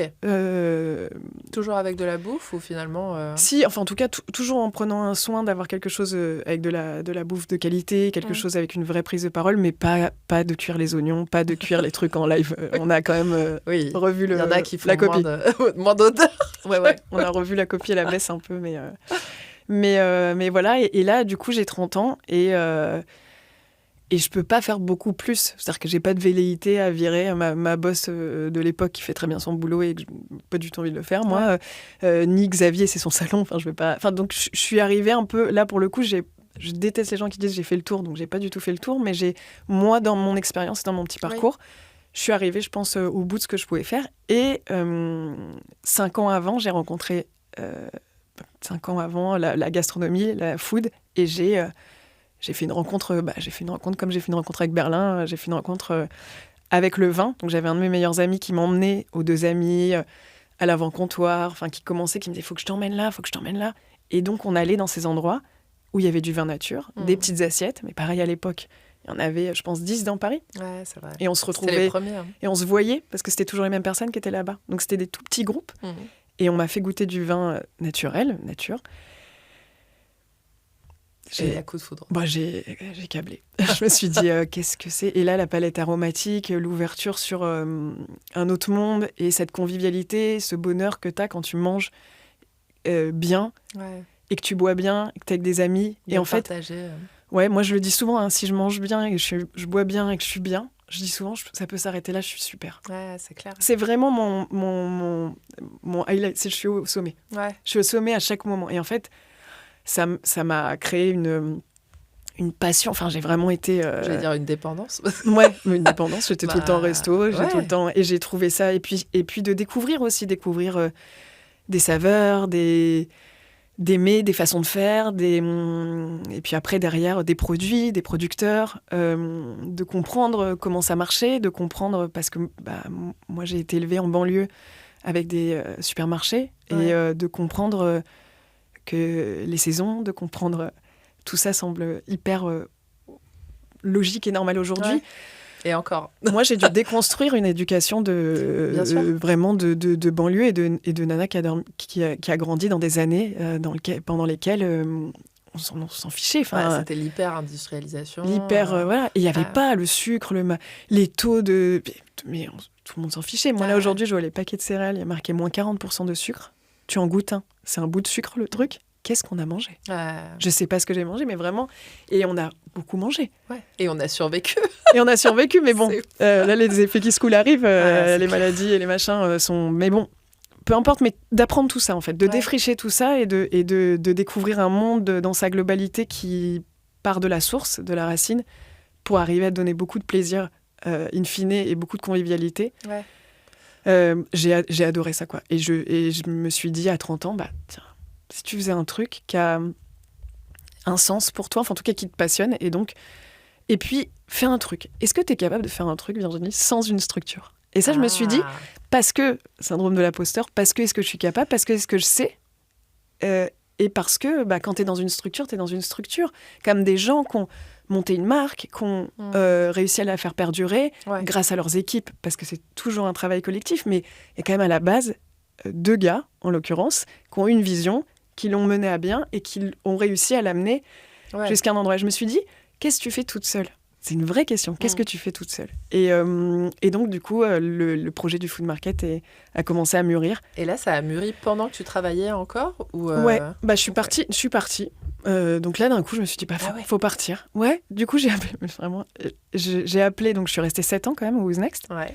Et j'ai appelé Xavier de mon bureau. Je lui ai dit, est-ce que je peux te parler ? Il m'a dit, bien sûr, monte. Je m'en vais. Merci pour tout. Mais non. Et je suis redescendue. Et il m'a rappelé, il m'a dit, on va quand même te faire un départ un peu plus... une rupture co. Une rupture co, mais je l'avais pas demandé. C'est dingue. La folle. Ouais. Ah ouais. Mais parce que t'en avais pas conscience, tu savais que ça existait. Parce que je suis pas comme ça. Parce que moi, j'ai un peu le truc, si je pars, tu vois. Oui, mais bon. Voilà. Mais je te mettre des et je le remercie énormément d'avoir fait ça, puisque grâce à ça, j'ai pu monter le food market. C'est-à-dire que je me suis pas arrêtée. J'ai pas pris une semaine ou deux. J'ai travaillé. Donc, j'ai continué à faire de la direction artistique, puisqu'au final, je faisais pas mal de direction artistique en com, sur pas mal de choses. Donc, j'ai fait des vitrines pour des marques en parallèle En parallèle, ouais. Quand je suis partie du Who's Next, ils m'ont gardée pour le salon qu'on avait co-créé. Donc, j'ai continué à le faire à côté. Donc, je faisais de la direction artistique. Je faisais du stylisme aussi pour des shootings, pour des marques. Ok. Wow. Voilà. Et à côté de ça, je me suis dit, oh là là, je veux monter un food market à Paris. Parce que je suis allée à Berlin, encore une fois. Et à Berlin, donc à l'époque, je sortais avec un chef anglo-saxon, anglophone. Et donc, du coup, Du coup, tu as pu améliorer ton anglais. C'était juste pour finir cette histoire d'anglais. Du coup, j'ai réussi ma vie. C'est bon. J'ai réussi à avoir l'anglais par un autre biais, puisque ma vie intime était en anglais aussi. Donc, se parler en anglais dans ton cercle privé, c'est quand même autre chose, quoi. Donc, ça permet... Puis ça m'a permis... je parle un anglais parfait, j'ai un accent, mais je suis décomplexée. Ouais, donc voilà. Donc, j'ai réglé ce problème. Et comme il était chef, on lui donnait beaucoup de bons plans sur quoi faire. Et on lui avait dit, il faut que tu ailles le jeudi soir au Markthalle 9, parce que il y a un food court qui est trop bien. Et on y est allé. Et là, je me suis dit, waouh. Une grande halle comme Berlin sait le faire. Magnifique, avec à l'intérieur que des stands de street food. Enfin, vraiment un food market, mais dans une halle. Un peu comme celui de Lisbonne, mais... beaucoup plus rough. Le Time Out Market. Ouais, pas du tout marketé, à la berlinoise, quoi. Et là, je vois des grandes tablées, je vois des gens qui se parlent, qu'est-ce que vous avez mangé, qui se mélangent. Enfin, là, je suis sur toutes mes briques qui me construisent, c'est-à-dire côté populaire, le mix de personnes, la convivialité, l'échange, le partage et la nourriture. Donc là, et je suis à Berlin. Autant te dire que... Le bonheur. Ouais, le bonheur. Vraiment, mais t'emménages toujours pas à Berlin. Mais non, je sais pas, j'arrive pas à gagner d'argent là-bas. Enfin, j'arrive pas à faire le truc. Donc, j'y vais souvent, mais j'arrive pas à emménager là-bas. Et donc, du coup, je rentre à Paris et je dis, je vais en monter un à Paris. C'est ça que je veux faire, je veux en monter un. Et là, je me dis, je veux en monter un, mais je veux pas que ça ressemble à celui de Berlin. Parce qu'on est à Paris, il n'y a pas de grand lieu. C'est pas vrai, on galère, on est tous dans des petits espaces. Et puis c'est pas Paris. Et j'ai envie qu'on sache qu'on est à Paris et qu'on n'est pas à Copenhague. Parce que là, aujourd'hui, les coffee shops, c'est toujours pareil. Tu fermes les yeux. Tu te dis, t'es où ? Personne ne sait où il est. C'est-à-dire qu'on pourrait être à Paris, on pourrait être à New York. Et ça, je trouve que gommer l'endroit où tu es, c'est dommage. Et donc, je voulais un truc qui soit parisien et je voulais un truc par-dessus tout, qui soit populaire et qui soit mixé. Et ça, c'était ma marotte. C'est-à-dire que je ne voulais pas déroger là-dessus. Et je me disais toujours, tous les lieux qui étaient cool à l'époque, il y avait le Wanderlust, puisqu'il y avait une première initiative qui avait eu lieu qui était super barquette. Et j'aime bien leur rendre hommage parce que c'était canon. Et je m'étais dit, trop bien. Et en fait, c'est que dans des lieux de cool. Et si t'es pas jeune, dans les milieux intéressés, on a beau te marquer gratuit, rentre avec que ça clignote et je te donne 100 balles et tu rentres pas. Et je prends toujours l'exemple de ma mère. Si ma mère, elle passe devant et qui a marqué gratuite, elle rentrera pas parce que c'est pas son univers. Et moi, je voulais pas ça. Je voulais vraiment... j'estime que la nourriture... Enfin, je voulais vraiment donner une autre place. Et donc, je me suis dit un emplacement de marché. Et l'emplacement de marché, c'est ce qu'on a c'est une signature parisienne. Déjà, il n'y en a pas dans toutes les villes de France. Donc ça, je l'ai appris aussi. Ah, je savais pas. Non, je pensais du monde, mais non, de France. Ouais, à Lyon, il n'y a pas de structure de marché. Et j'ai une passion pour la structure de marché. Ça me fait bloquer. Ce petit clips, les mecs arrivent, c'est-à-dire qu'il n'y a rien. Ouais, c'est ouf. Ils arrivent que c'est des tiges. Ils construisent tout. Et là, tac, et en 2 minutes, tu as une structure qui est en plus assez jolie, avec ses auvents légèrement inclinés et qui donne tout de suite, en fait, tu crées un petit théâtre de rue comme ça. Et ça, c'est 1, parisien, et puis 2, qui se dit j'ai pas le droit de passer sur un marché? Ouais, mais Personne. C'est une idée de génie, vraiment.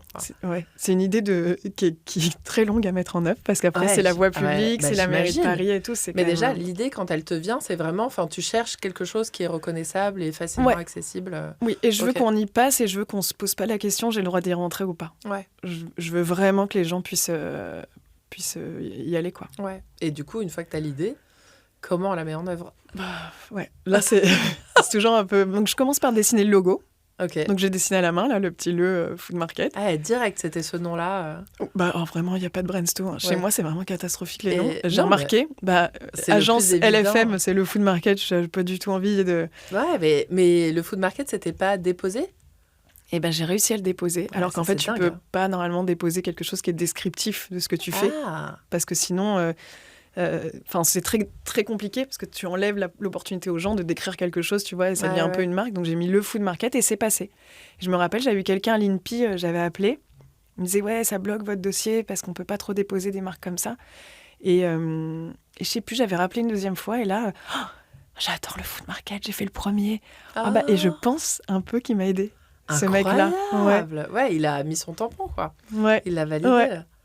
Et donc, du coup, c'est passé. Puis après, on apprend tout, on invente tout. C'est-à-dire j'en avais jamais fait. On trouve des gens pour nous accompagner parce que j'avais jamais fait de production événementielle culinaire. Donc, combien de kilowatts il faut pour un frigo, pour une plancha, pour plein de choses.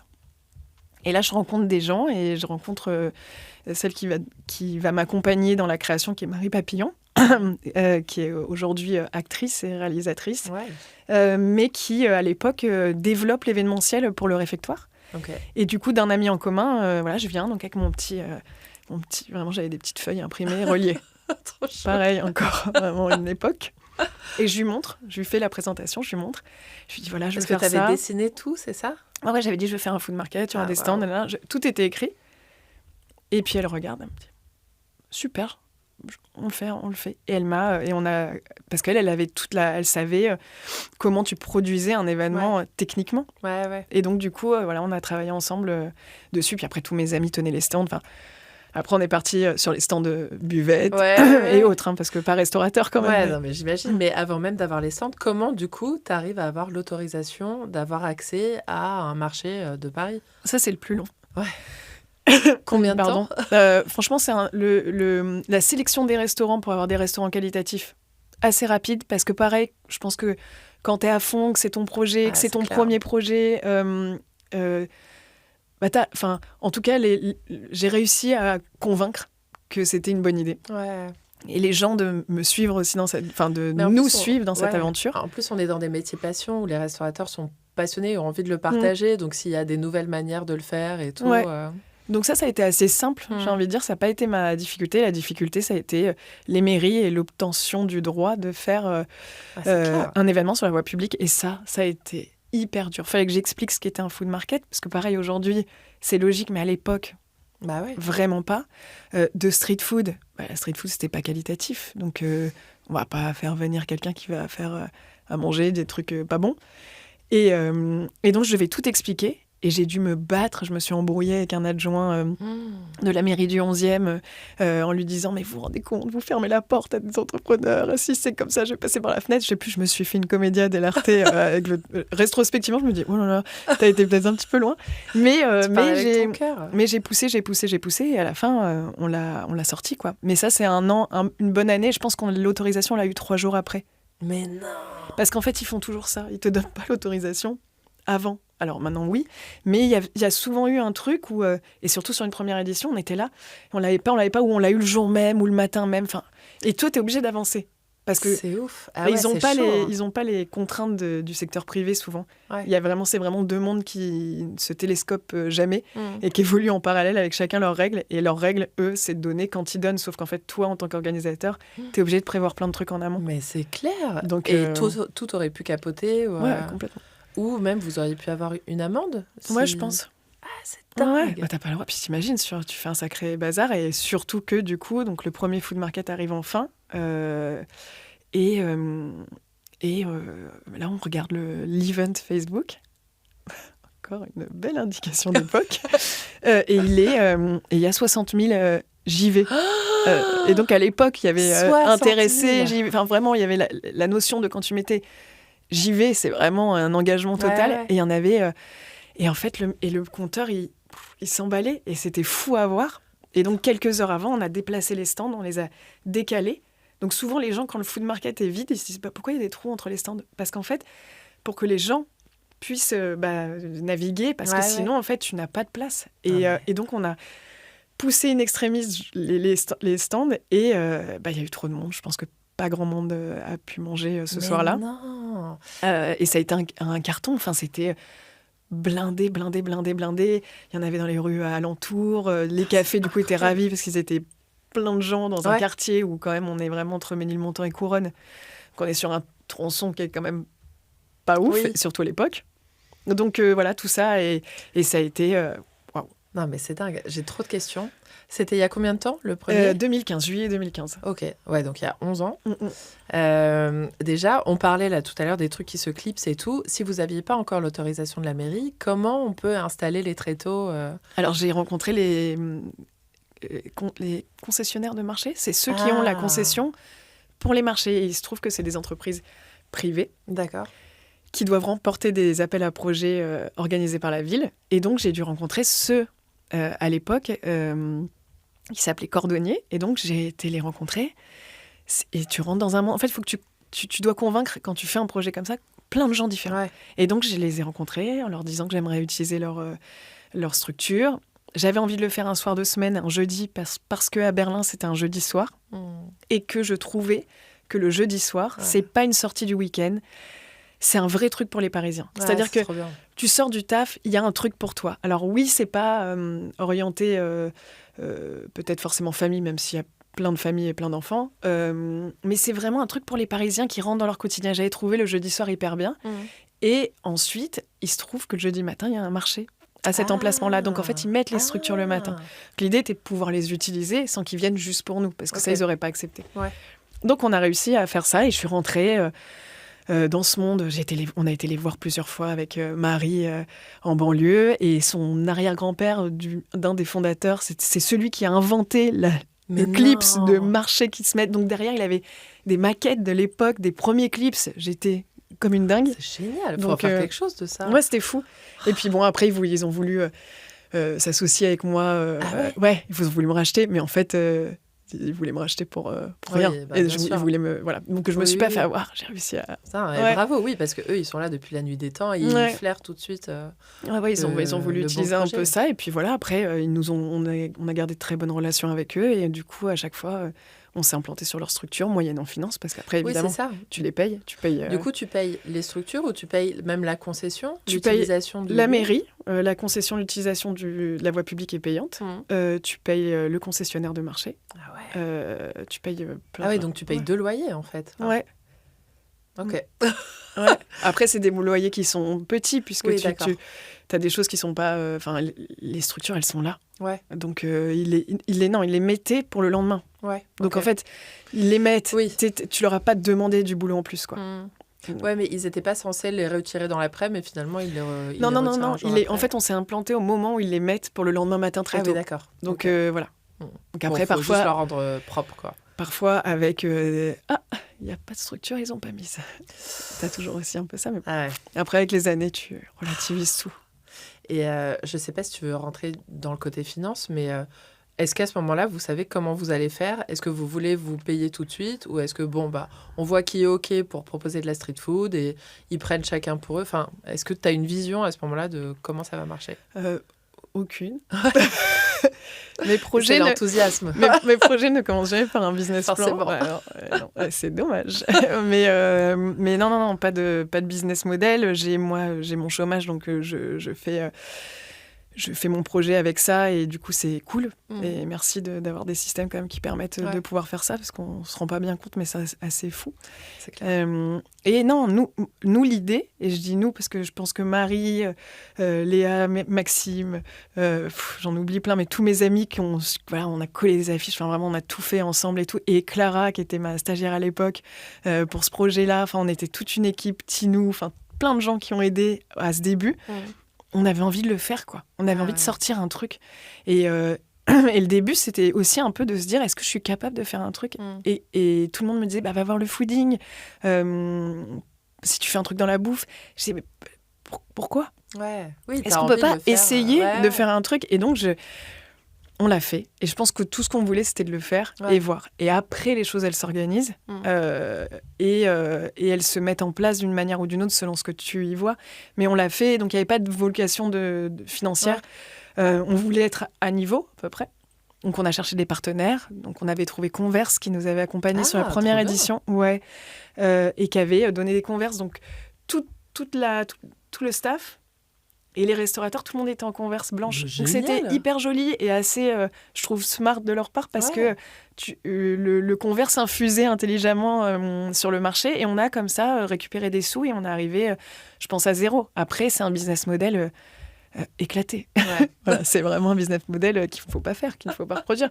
Il n'y a pas de business model et c'est ce que je dis souvent. C'est pour ça que je suis toujours seule à le faire aussi régulièrement. Ah ouais. Bah oui, parce que si c'était lucratif, il y en aurait plein. Ah, c'est dingue. C'est juste que ça rapporte pas d'argent. En fait, ça rapporte de l'argent quand on a un partenaire. Ok. Vous prenez pas sur les stands ? Si, bien sûr, mais il faut payer l'électricité, il faut payer la voie publique, il faut payer les grandes tablées qu'on met. Et donc, tout ça se paye, quoi. Mais en plus, dans mes souvenirs, c'est pas très cher. Enfin, vous aviez pas fixé un maximum pour les assiettes Si, alors on avait fixé un maximum de 10 € par portion parce que voie publique et que du coup, ouverture à tous, tu peux pas arriver avec des prix. Donc c'était 10 €. L'inflation faisant son travail, les portions étaient toujours à 10 €. Mais elles étaient beaucoup plus petites et au bout d'un moment, on s'est dit, il faut peut-être arrêter ça parce que c'est pas OK, quoi. Donc, on a décloisonné le 10 € pour que tout le monde s'y retrouve, mais en demandant d'être généreux dans les portions et de faire des choses quand même bien. Et d'essayer d'être au plus bas possible. Mais on a enlevé le 10 € fixe. Mais pendant longtemps, c'était 10 € fixe. Ok. Oui, parce que c'est un état d'esprit ensuite. Et puis, les gens qui sont là, ils ont envie d'être là et de vivre cet événement, quoi. Et ma dernière question sur ce premier événement, c'est comment t'expliques qu'il y avait 60 000 personnes qui avaient cliqué sur « Je viens » sur Facebook? Je sais pas. Comment ils en ont entendu parler? Facebook. Non, mais franchement, on n'avait pas de plan de com plus que ça. J'ai pas souvenir qu'on ait pris une attachée presse. On a vraiment communiqué un maximum. Je pense que les restaurants aussi ont communiqué à leur niveau. Et je crois que, comme souvent, il y a un moment pour tout. T'es au bon endroit, au bon moment. T'es pas trop tôt, t'es pas trop tard. Et ça joue vachement. Je pense qu'on l'a fait à un moment où c'était attendu, où la nourriture commençait à y se passer des choses, les gens en avaient envie d'un événement. Enfin, je pense que c'était le bon moment. Et ça, ça, c'est vraiment un truc que tu peux pas. Ça, pour le coup, c'est tu le ressens intrinsèquement. Enfin, moi, j'ai toujours des appels comme ça de trucs à des moments en me disant ça, c'est la bonne idée en ce moment. Mais tu l'as pas toute ta vie non plus. C'est-à-dire que je pense que des fois, des fulgurances comme ça, moi, j'en ai eu une et l'alignement, il était parfait et c'était le bon moment. Et je pense que, voilà, c'est ça. Mais ça, pour le coup, je pense qu'il y a un petit côté... Et je sens l'époque, je sens où je suis, je comprends où je suis, je l'implante, je pense, de manière plus ou moins juste, mais en tout cas, là où c'est attendu, ça, on se le doit. Mais par contre, que ce soit le bon moment, pile le bon moment, ça, il y a un petit truc aussi un peu... Ouais, c'est incroyable. 60 000, je m'en remets pas. Et il n'y avait pas forcément d'articles dans les journaux? Si, on a eu plein. Si, on en a eu. On en a eu. On a eu du digital. On a peut-être eu quelques... on a peut-être eu le Parisien, tu me diras. Mais on a suscité un intérêt en étant personne. Vraiment personne. Donc l'événement, le contenu a fait son œuvre. Incroyable. Et même ton réseau d'avant, de Who's Next et tout ça, est-ce que tu l'as utilisé ou là? Zéro. Ouais, donc tu as tout fait toute seule. Ouais, puis moi, votre équipe. Dans la bouffe, dans la nourriture, j'étais personne. C'est vraiment... j'avais un nom à l'époque dans l'accessoire de mode, mais j'avais pas du tout un nom. Dans mon milieu, j'étais connue dans ma rue, comme on dit. Mais j'étais... Là, c'était vraiment... Donc, c'est vraiment le projet, quoi. C'est le contenu, le projet... la promesse qui a suscité un intérêt. Et c'est toi qui as choisi les stands? Ouais, on a tout goûté. Alors, il y avait donc cette petite équipe de passionnés à l'époque là, qui était avec moi. Et c'était vraiment trop chouette. On se marrait et on a été voir. On avait envie de certaines choses. Moi, j'adore le relief dans la sélection. Encore une fois, parce que ça mixe les choses et que je trouve qu'il n'y a rien de plus beau que des choses dans lesquelles il y a des accidents où rien n'est linéaire, sinon on s'ennuie. Donc il y avait des gens qui étaient un peu très pointus. Il y a eu Céline Femme qui est venue pour la première édition. Il y avait Kylie qui fait des plats véganes, qui était là aussi sur la première édition. On a eu aussi Fatima Delis qui est restée, je pense, elle a arrêté il y a peut-être 2 ans, mais elle a fait toutes les éditions, elle a presque fait 10 ans de Food Market. Incroyable. Et Fatima Delis, je suis devant ma télé à l'époque et je regarde les marchés, un reportage sur les marchés que j'adore, évidemment, les marchés, passion marché. Et ça s'appelait de Barbès à Uzès. Et c'était les marchés de Barbès à Uzès. Et là, à Barbès, il y a Fatima, avec son mari, j'ai oublié son nom. Oh. Désolée, désolée, c'est Fatima Delis, du coup j'ai gardé Fatima. Et ils sont sur le marché de Barbès et ils font du couscous importé depuis des années. Et là, je me dis, il faut, qui d'autre qu'elle peut faire du couscous sur un marché? Elle le fait déjà, donc je vais à Barbès avec Marie, on y va. On attend, on lui parle, et puis après on s'est reparlé au téléphone, il a fallu la convaincre, et elle est venue pour la première édition, et ensuite elle n'a jamais cessé de revenir. Ah là là. Donc on avait vraiment plein de gens extrêmement différents, quoi. Et pendant longtemps aussi, on a une productrice qui élevait des agneaux et qui faisait un écrasé de pommes de terre avec de l'agneau. Enfin, bref, des trucs, c'était vraiment trop bon. Et elle venait, donc on avait des producteurs. Et elle venait du Loir-et-Cher, je crois. Donc, on avait des producteurs, on avait des gens qui faisaient vraiment des marchés, on avait des gens un peu coolos, des chefs indépendants. Et ça c'est génial. Ça, c'est la copie parfaite pour moi. C'est de mélanger tout ça. Et donc là, le lendemain, tu te dis quoi? Moi, je suis un peu déterminée. Donc, le lendemain, je me dis, je vais en faire un toutes les semaines. Je te jure. Et là, tout le monde m'a dit, non, Virginie, c'est trop. Et pendant longtemps, j'ai gardé ce rêve d'être comme un marché. Ouais. Mais ça rapporte pas d'argent. C'est colossal comme taf. Et en fait, non. Donc, on est passé sur tous les mois. Et pendant, je pense, 9 ans, on a gardé le tous les mois. C'est dingue. Donc, on cumule plus de 110 éditions du même événement depuis 10 ans sur la voie publique. Je pense sincèrement que ça n'existe pas. Ouais, c'est clair. Et tu t'arrêtes même pas, genre pour l'été ou Si, le mois d'août, toujours pas. Le mois d'août est toujours off parce qu'il se passe rien, mais on se fait vraiment tous les mois, et dont les mois d'hiver à moins 2-3 degrés, avec des couvertures de survie dans les pompes et tout. C'est vraiment, on a vécu des trucs... C'est dingue. Et le concept a un peu évolué. Enfin, le concept, j'aime pas trop ce mot, mais t'as donné des thématiques aussi à certains food market. Il se trouve qu'au bout de quelques années, quand même, c'est dur que la presse te dise « Et encore un food market pour la 82e édition !» Donc, tu commences... Et puis aussi, pour nous amuser un peu et aller plus loin. Et on commence à, du coup, vouloir thématiser les éditions. Et un jour, on parle avec Baoyan de la Taverne de Zao. Mais ça, il est très longtemps, il y a au moins 8 ans ou 9 ans. Et il dit, j'aimerais vraiment bien revaloriser la cuisine chinoise parce que elle est vraiment... c'est terrible, la communication autour, la vision. Et nous, on est des jeunes gens qui faisons bien les choses et en fait, on veut passer cette idée-là. Et il dit, et là, je lui dis, mais on va faire un food market Nouvel An chinois. Donc, à l'époque, c'est Nouvel An chinois. Maintenant, c'est Nouvel An lunaire parce qu'on englobe tous ceux qui fêtent le Nouvel An. Ouais. Mais à l'époque, on est avec Baoyan et donc il est chinois. Et lui vraiment, ce qu'il veut, c'est montrer que la culture chinoise, elle est à la hauteur de toutes les autres et la street food particulièrement. Ouais, bien sûr. Donc, on va partir avec Baoyan et Coco, à l'époque, qui bosse avec lui. Et on part... sur ce Nouvel An lunaire, et là, c'est un voyage. C'est-à-dire que, parce que moi, je veux pas faire une thématique avec une vision de française d'une culture qui n'est pas la mienne. Ça, c'est non. Et je veux être au plus proche de la réalité. Ouais. Et donc, c'est important de le faire avec des gens, des Chinois, en l'occurrence, à l'époque. Et donc, on fait ça, et on se met à visiter tout. Donc, ils m'emmènent dans des trucs. Et là, je découvre un autre monde. Donc, déjà, si tu ne parles pas la langue, tu peux pas convertir, c'est-à-dire que tu peux pas les faire venir. Ouais. C'est-à-dire qu'on n'aurait pas pu se parler et ça aurait été très compliqué. Et puis on a goûté du boudin avec du riz dedans, enfin des spécialités incroyables. Et on est parti comme ça dans quelque chose qui était riche, qui nous a nourris énormément à tout point de vue. Ouais, et on a monté ce Nouvel An lunaire et c'était plein. Et ça a été un succès dès le début. Et on l'a fait pendant 8 ans jusqu'à ce que Baoyan et la taverne de Zao, avec toutes ses activités, il arrête. Mais on le continue, on le perdure. Et aujourd'hui, le marché a vachement changé parce que t'as beaucoup de super enseignes qui ont revalorisé la culture chinoise. Ça a beaucoup évolué ces dernières années. Énormément. Et donc aujourd'hui, c'est comme un combat un peu qui est réussi. Et donc du coup, ça nous permet de pouvoir le faire seul aujourd'hui. Et d'avoir une super sélection. Et c'est toujours une de nos plus belles éditions. On met des lampions rouges tout le long.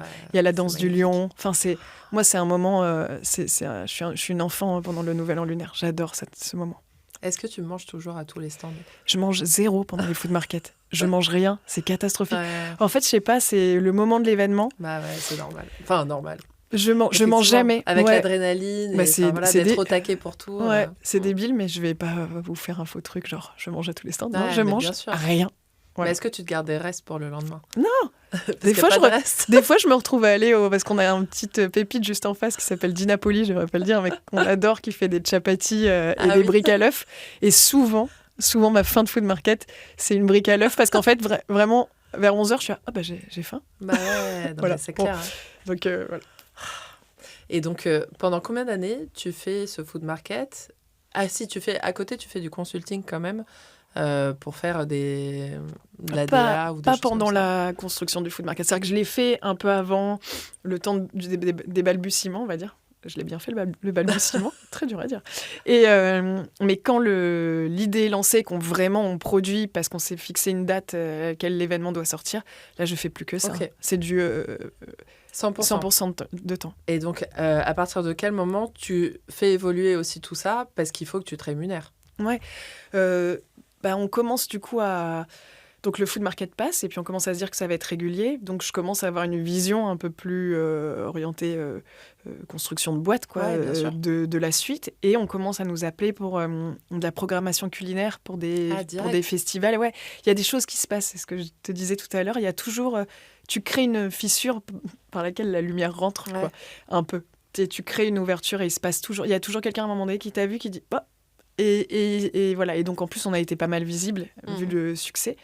Et on commence à faire ça. Donc là, là, ça rapporte des sous. Ouais. Donc là, c'est viable. Et donc, je commence à... j'embauche une première personne qui faisait partie de mon équipe au bout de peut-être, je dirais, 1 an. Ok. Parce que, il y a d'autres choses qui se construisent. Et donc, je vois l'écosystème se construire au fur et à mesure. Et voilà, et on se dit, un événement tous les mois, notre vitrine, notre carte de visite, et puis à côté, des programmations culinaires. Et à cette époque-là, beaucoup de foncières immobilières qui viennent me voir pour des projets immobiliers avec de la programmation de food dans leurs projets, jusqu'au Food Society notamment. Tout ça est né vraiment du food market. Ok. Ouais. Ah ouais, je ne savais pas du tout. Donc, ces programmations culinaires, attends, j'ai perdu le fil. Vous aviez les foncières et des festivals ou des choses comme ça. Par exemple, la Cocktail Street, qu'on fait toujours et qui est l'un de nos plus beaux events. Enfin, moi, je trouve vraiment la sélection incroyable. Qui est donc la maison du whisky et le Whisky Live, qui est un salon professionnel de spiritueux, pas que du whisky. Et à l'extérieur, ouvert au grand public, on a la Cocktail Street. Et dedans, tu as des stands de cocktails. Tu as des bartenders, des marques d'alcooliers ou de sans-alcool maintenant, puisque ça, c'est quand même aussi important de souligner qu'il n'y a pas que l'alcool, et qui sont dehors et qui vont te faire des cocktails. Il y a des reproductions aussi de bars de l'étranger qui sont, ça j'adore ce concept chaque année, un bar de l'étranger qui reproduit complètement son bar. Un peu, et donc tu prends des rendez-vous pour vivre un peu l'expérience. C'est dingue. Ouais. Et nous, le food market, puisqu'on a co-créé la Cocktail Street. Ça, ils ne l'ont jamais dit. Enfin, là, ça se dit pas, ça se voit pas trop, mais on a co-créé la Cocktail Street. Et donc, toute notre sélection de restaurateurs est dedans. Souvent, il y a Moïse avec Homer Lobster. On a PNY, on a Blend, on a Tripleta, on a Bang Bang. Enfin, on a une sélection à chaque fois incroyable. Et là, cette année, on est en train de la travailler, elle va être folle aussi. Et l'événement, c'est en septembre. Septembre ou octobre. Oui, donc tu peux pas la dévoiler là. Non, pas encore. Mais et surtout, elle n'est pas validée à 100%. Ils doivent valider les derniers noms. Mais voilà, ça, c'est des événements qui sont hyper forts et sur lesquels, là, on est rémunéré. Et là, vous faites aussi bien la prog que la prod ? Pas la prod, puisqu'il y a une boîte de production. Donc, nous, on fait vraiment la programmation culinaire et l'accompagnement avec des présences sur site le jour du montage et du démontage et des passages pendant l'événement pour être sûr que tout se passe bien. Okay. Et de toute façon, les restaurateurs nous appellent, nous. Donc on est... Voilà. C'est génial. Ouais. À quel moment tu crées l'agence LFM ? 1 an après le food market, je commence à me dire, donc venant de la mode, ayant vu certaines soirées, alors de la mode, toujours pareil, je viens pas vraiment de la mode, je viens vraiment d'un milieu d'artisans et d'événementiel dans la mode, mais toujours le satellite. Ouais. Et du coup, je vois quand même tout ce qui se passe dans la gastronomie, tous les changements, tous les bouleversements. On assiste à la bistronomie, l'explosion de mieux manger, il y a quelque chose qui se passe, ça bouge, ça bouillonne dehors. Tout le monde en parle. Et alors, dans les soirées, ça bouillonne zéro. Ouais, c'est dégueu. C'est du champagne hyper acide et c'est des bouchées, on est vraiment sur la verrine encore, quoi. Et là, je me dis, mais c'est pas possible. Et je me dis, les marques doivent passer leur message également par ce qu'on mange et ce qu'on boit. C'est le vecteur numéro 1 d'émotion. C'est celui-là. Et donc, je me dis, je vais créer une agence qui aujourd'hui est une agence food. Il y en a plusieurs, mais à l'époque, il n'y en a pas peu. Oui, parce qu'on est en 2016. Ouais. Okay. Ouais, on est en 2016 et on a vraiment... Et voilà, et de dire aux marques, on peut faire des événements dans lesquels nous, on va vous programmer le bon chef pour le bon message marque qui va faire des bonnes choses par rapport à ta thématique et par rapport à... et on commence comme ça. Et là, tout de suite, je commence à faire les after-shows d'Isabelle Marant.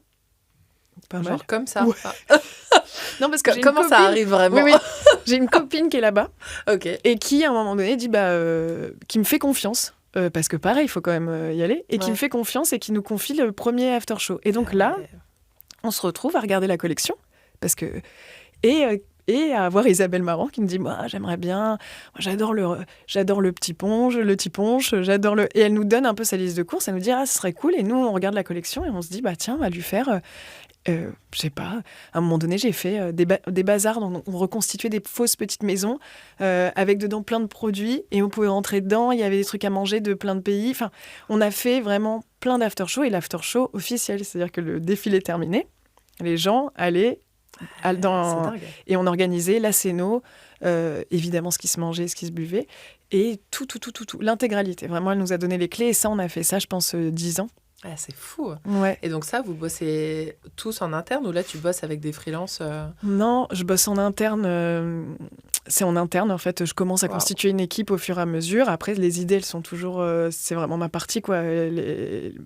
La base du truc. Après, on discute toujours en équipe de tout le reste.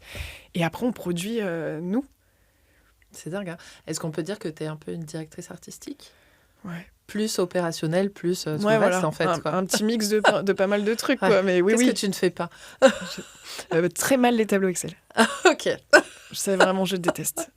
Je comprends. Vraiment, tableau Excel, mon cerveau est pas réfléchi. Ciao, à tout à l'heure, je reviens. Non, moi, je suis pas... c'est vraiment, il y a des trucs qui me... Je suis pas très admin, je suis pas... Tu vois. Ok. Petit côté, ça va de pair, souvent. Ouais. Mais ouais, donc on fait ces... On se va faire ces gros events. Donc ça, vous les faites en marque blanche ? Pour l'agence. Donc là, l'agence passe vraiment en B2B, okay. Là où le food market est souvent du B2C. C'est souvent des événements à destination du grand public, là où l'agence, c'est vraiment pro. Et puis, les contrats arrivent quoi, au fur et à mesure, beaucoup dans la mode. Énormément dans la mode et voilà, et au fur et à mesure je structure parce que j'adore l'idée d'une équipe. Je trouve qu'on fait rien forcément très bien tout seul, que j'aime l'idée que les gens aient des CDI, enfin voilà.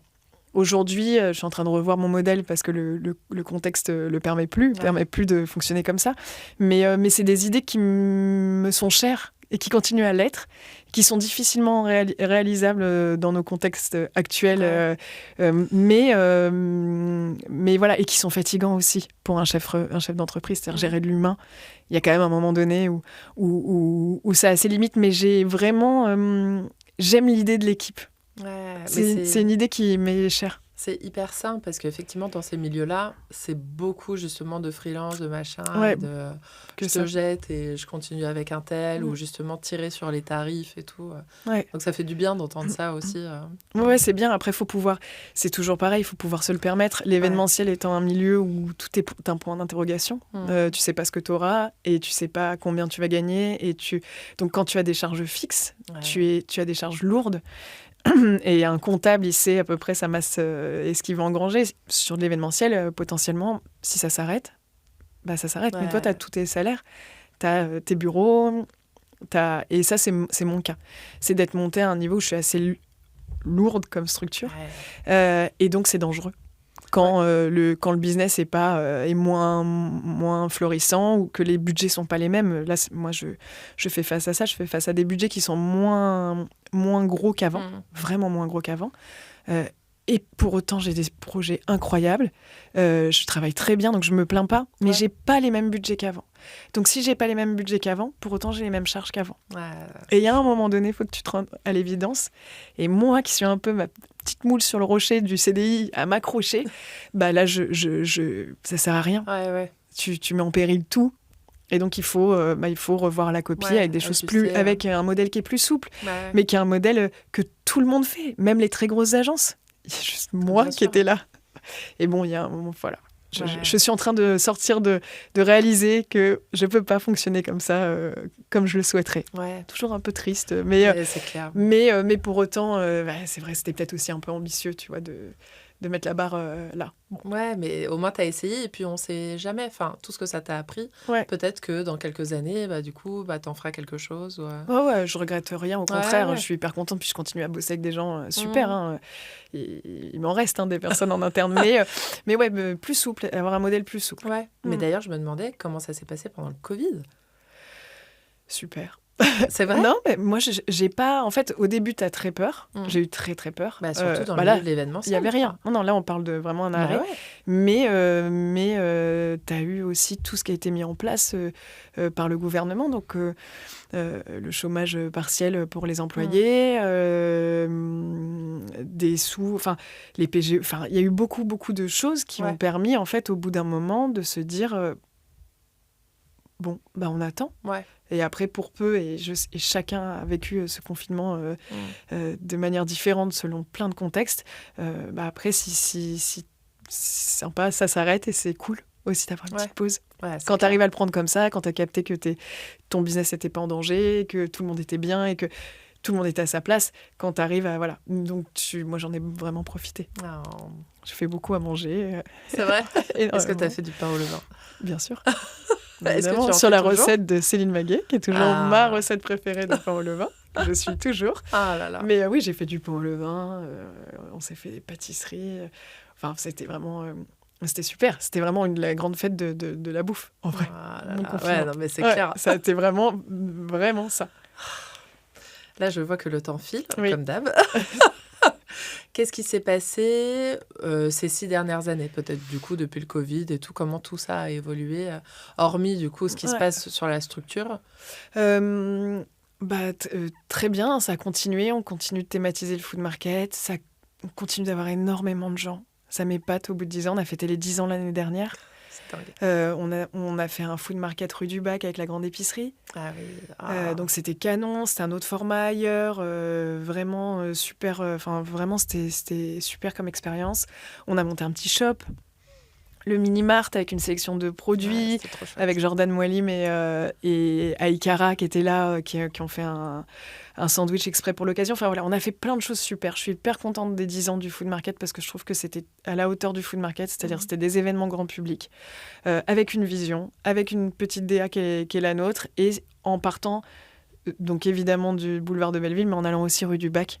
Et ça, j'ai trouvé que c'était vraiment très cool, ce petit mélange. Donc on a fait ça, le food market continue, toujours du monde, c'est super. L'agence continue avec des développements qui me plaisent beaucoup, puisqu'on fait beaucoup de food guidelines, on écrit des choses on écrit des bouchées qui vont être reproduites dans plein de boutiques pour avoir une prise de parole, pour asseoir visuellement et gustativement des messages marques. Donc là, on arrive après 10 ans au point un peu souhaité. Et comme moi, je dessine beaucoup et je passe tous mes projets par le dessin, je commence par le dessin, moi, je dessine toutes les bouchées, je regarde les collections et je dessine toutes les bouchées. Et ensuite, avec des chefs, on va se mettre en lien et de ce départ visuel, on va construire et eux, avec leur technique, on va revenir en arrière, réavancer, réajuster jusqu'à délivrer des bouchées. Ça, je trouve ça passionnant, ça me plaît énormément. Et puis là, on vient de produire les Time Out Awards au Parc des Princes, donc on est on arrive à produire des vrais gros événements. Ouais. Et à être malin sur les coups et à faire... Donc je suis hyper fière du travail accompli parce qu'il y a de l'événementiel, il y a du conseil, il y a de la création, beaucoup, hyper importante pour moi, c'est ce qui me nourrit. Et puis, il y a des visions, on nous demande de plus en plus des expériences, jusqu'à l'année dernière où on nous a dit « Oh là là, ça ne m'intéresse pas du tout la nourriture. » Ah ouais? Vous n'êtes pas adressé aux bonnes personnes. Vous êtes sûr? Parce que nous... Et en fait, ils nous ont demandé plein d'expériences qui n'avaient rien à voir avec la nourriture. Et vous l'avez fait? Ouais. Ça s'est très bien passé. Je pense qu'on est vraiment aujourd'hui une équipe très créative et une bonne boîte de production. Donc on arrive vraiment à travailler main dans la main avec une marque et à vraiment accompagner une marque au plus proche. Donc voilà. Ah, incroyable. Et comment est-ce que tu vois, disons les 10 prochaines années? Alors c'est toujours difficile. Je travaille sur un autre projet. Mais dont je ne peux pas parler, mais je travaille sur un autre projet actuellement. Donc, projet, mais en dehors de l'agence LFM et du Food Market? Un autre projet. Donc, il y a ça qui arrivera. Et puis, pour l'agence et le Food Market, je ne sais pas, moi, je prends toujours beaucoup de plaisir à faire ce que je fais. Et du coup, continuer à porter le message de marque, continuer à être vraiment, à accompagner des équipes dans ce qu'ils peuvent proposer et comment le dire, comment le faire et jusqu'à le produire, ça me rend très heureuse quand même. Voilà. Et j'ai remarqué que même quand j'ai dû m'y remettre un peu plus, parce qu'à un moment donné, il y avait plusieurs personnes dans mon équipe qui faisaient beaucoup de choses et puis à un moment, je me suis remis dedans et je me suis rendu compte que je prenais toujours autant de plaisir à le faire, ce qui est quand même assez incroyable après autant de temps, quoi. Donc voilà, que ça continue et que on continue à faire des super projets, des belles choses, quoi. De faire bien, être gentil avec le client et être pro, c'est mes deux. C'est un peu oui, mais je te jure que c'est vraiment c'est mes deux marottes, quoi. C'est vraiment hyper important. Ouais, bravo pour tout ça. On va conclure par les petites questions de fin, mais d'ailleurs qui vont ouvrir parce que j'ai une dernière question là-dessus. Déjà, avec tout ce que tu goûtes, tout ce que t'aimes et tout ça, je pense que tu vas voir ça comme une question piège, ça l'est pas du tout, mais si tu devais conseiller un endroit chouchou, sans déconner, voilà. Genre, mais vraiment le truc c'est un peu la maison, donc j'imagine qu'il y en a beaucoup. Si, j'en ai un, moi. Ah voilà, vas-y. Oui, j'en ai un, mais c'est une question piège parce que j'en ai plein. Voilà. Il y a plein d'endroits que j'aime beaucoup. Il y a plein de gens qui font des trucs super. C'est ça, donc que personne ne le prenne mal. Non. Ça peut pas. C'est juste, je pense que ton endroit chouchou, c'est l'endroit où quand il y a personne, pas parce que ça vient de sortir, pas parce que tu as envie d'y aller, t'y vas, t'y retournes souvent. C'est souvent à côté de chez toi, en vrai. Et t'y es accueilli, voilà. Et moi, je le dis à chaque fois, mais c'est Tempilenti, rue Gerbier, dans le 11e. C'est à côté de chez moi, donc vraiment, c'est ma maison. Elles ont vécu vraiment pas mal d'étapes de ma vie. On est devenues copines. Je les aime beaucoup, j'adore leur manière de faire et t'as vraiment l'impression de t'attabler chez quelqu'un. T'es pas dans un resto un peu fancy, c'est vraiment... il va y avoir des soupes au pois cassé, on va avoir évidemment leur vitello tonato qui est les signatures, les pâtes à l'ail et en choix... Leur signature, mais tu peux avoir un bout de viande grillée avec les asperges, des trucs hyper simples ou des trucs de différentes régions d'Italie. Et en fait, moi, j'ai vraiment la sensation de débarquer chez quelqu'un et de manger chez quelqu'un. Et ça, plus Francesca et Sylvia, où tu te marres et c'est la famille, moi, c'est chez moi. C'est la maison. Ah, c'est la maison, mais j'adore. 100 000, c'est mon adresse. Et j'adore, et je suis jamais déçue, et je suis toujours contente, et j'adore. Et c'est gros, les portions sont grosses. Oui, c'est un peu cher, enfin, c'est pas donné. Il y a des plats, mais c'est des vraies portions, donc tu manges vraiment super bien. Enfin, moi, voilà. Et des bons produits. Super produits. Cuisiner maison, enfin, de toute façon, il y a quelqu'un qui cuisine en cuisine, donc il n'y a pas de sujet, quoi. Deuxième question. Oh là, j'ai peur. Mais non. Si tu es invité chez des amis, oui. Qu'est-ce que tu leur apporterais si tu avais envie de leur faire découvrir un produit que tu as découvert il n'y a pas longtemps, que ce soit en épicerie ou, plutôt pas le vin, parce qu'il y en a beaucoup qui disent le vin. Ouais. J'aime bien découvrir des nouvelles choses. Donc, typiquement, je t'invite à la maison. Qu'est-ce que tu aimerais faire découvrir? Alors, alors, attends. Parce que vraiment... Prends le temps. Non, il y a des... Alors, du coup, tu m'as interdit un truc que je voulais forsément ramener, quoi. Ah non, mais le gluten. Non, du truc... le vin. Non, gluten, je sais, je t'en ramène pas. Non, le vin, en ce moment, ce que je te disais, j'apporte souvent des bouteilles, quand je vais chez des amis, j'apporte toujours des bouteilles de vin. C'était ce que tu fallait pas répondre, Virginie, tu n'as pas compris la question. Oui, mais... Et des bouteilles de sans alcool. Et je trouve que c'est trop bien parce que ça permet à tout le monde de pouvoir gérer aussi sa consommation d'alcool pendant le repas sans s'ennuyer, en découvrant des choses. Et vraiment ça, j'en ramène... là, j'ai fait un week-end avec des copines. On était 11 pour fêter l'anniversaire d'une d'entre nous. Et j'ai ramené des bouteilles sans alcool parce que je trouve que c'est cool et qu'en plus, il y a des trucs trop bons. Ouais. Mais vraiment trop bon. Donc, voilà. Il se passe plein de choses. Genre là, il y en a une en particulier. Je crois que j'écorche le nom à chaque fois, mais Oma Frida, je crois que c'est basque. Okay. Les étiquettes, elles sont trop belles et c'est vraiment hyper chouette. Après, il y a Yessi, tu vois, qui fait des trucs hyper bien. Enfin, il y en a plein, mais je ramènerai ça. Et après, là, récemment, c'est pas une grande découverte, mais t'as Rifaille, je sais pas si tu vois, oui. Vieille du Temple, ou dans le Marais, peut-être pas Vieille du Temple, je sais plus. Et en fait, qui fait des amandes, des noix, des fruits à coque. Je suis allergique aux cacahuètes, quand même. Donc, mais j'arrive à me dépatouiller là-dedans. Et en fait, même ils ont des traces, c'est bon, c'est pas un souci. Elle a bien voulu m'ouvrir un pot parce que en fait, elle mettait dans le même bol. Donc j'ai un vrai sujet. Mais ils font des amandes avec du gros sel que tu vois, mais le bon ratio, et du citron. Et en fait, moi, je trouve que c'est trop bon. Alors, souvent, je le survends. Donc, après, on me dit, oui, bon. Mais en fait, tu peux pas t'arrêter. Donc, si je venais chez toi, je te ramènerais ça parce que pour l'apéro, c'est vraiment trop bien. Ah, mais trop bien. J'ai un dîner bientôt. Du coup, ça me donne envie d'aller les prendre. Et ils en ont plein d'autres où je me suis pas approchée trop parce qu'elles étaient très proches des cacahuètes. Mais t'avais des noix de cajou au sumac. Non, mais les cajous c'est trop bon.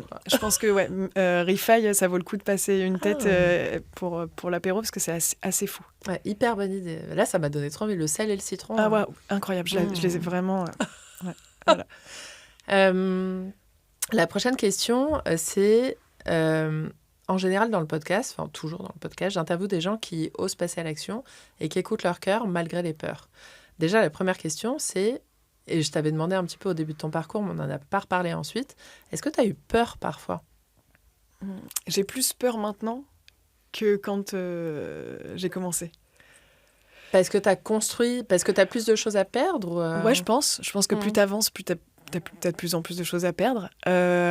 Et surtout, quand tu commences, tu n'as rien à perdre.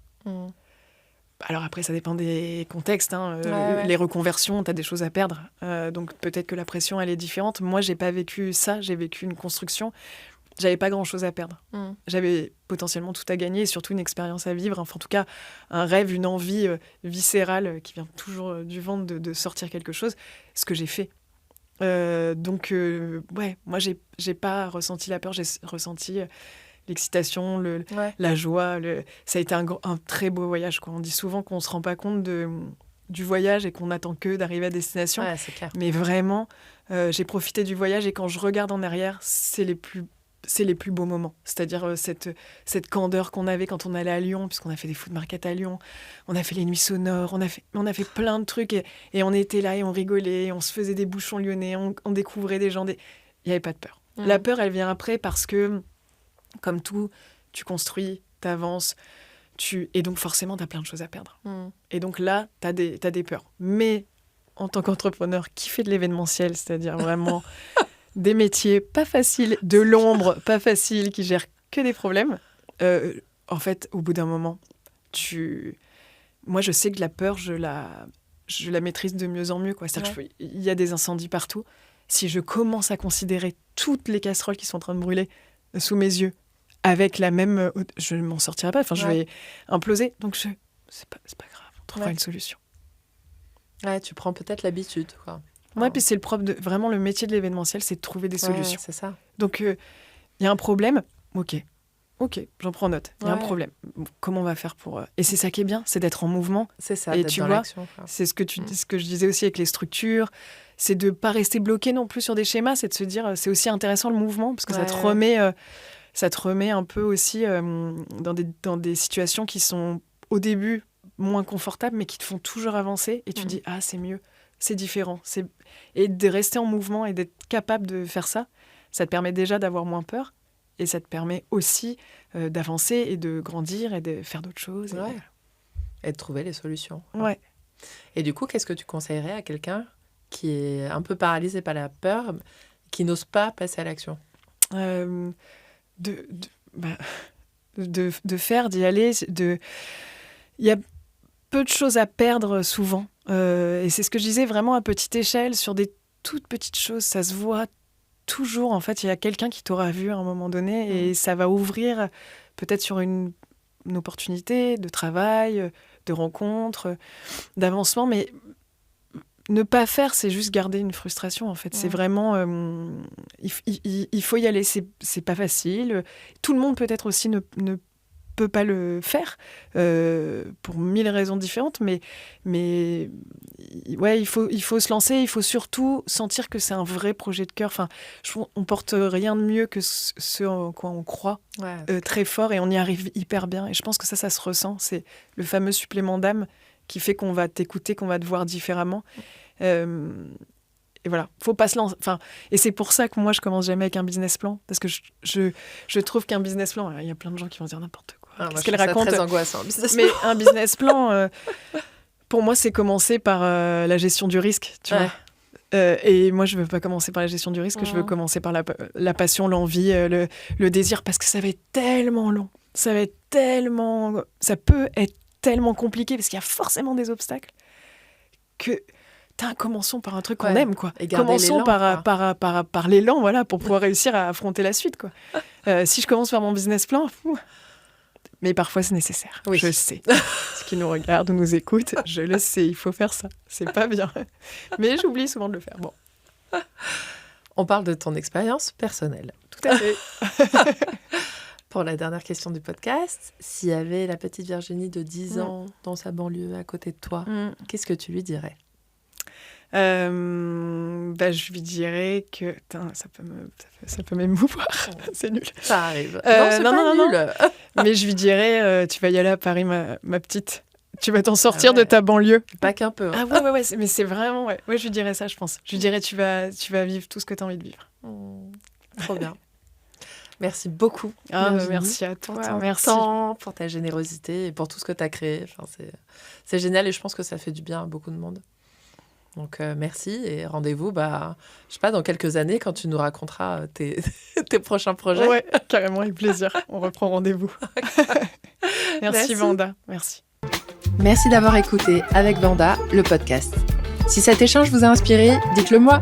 Laissez 5 étoiles, un commentaire ou partagez-le autour de vous. C'est vraiment ce qui l'aide à grandir. À très bientôt pour une nouvelle dose d'audace et d'inspiration.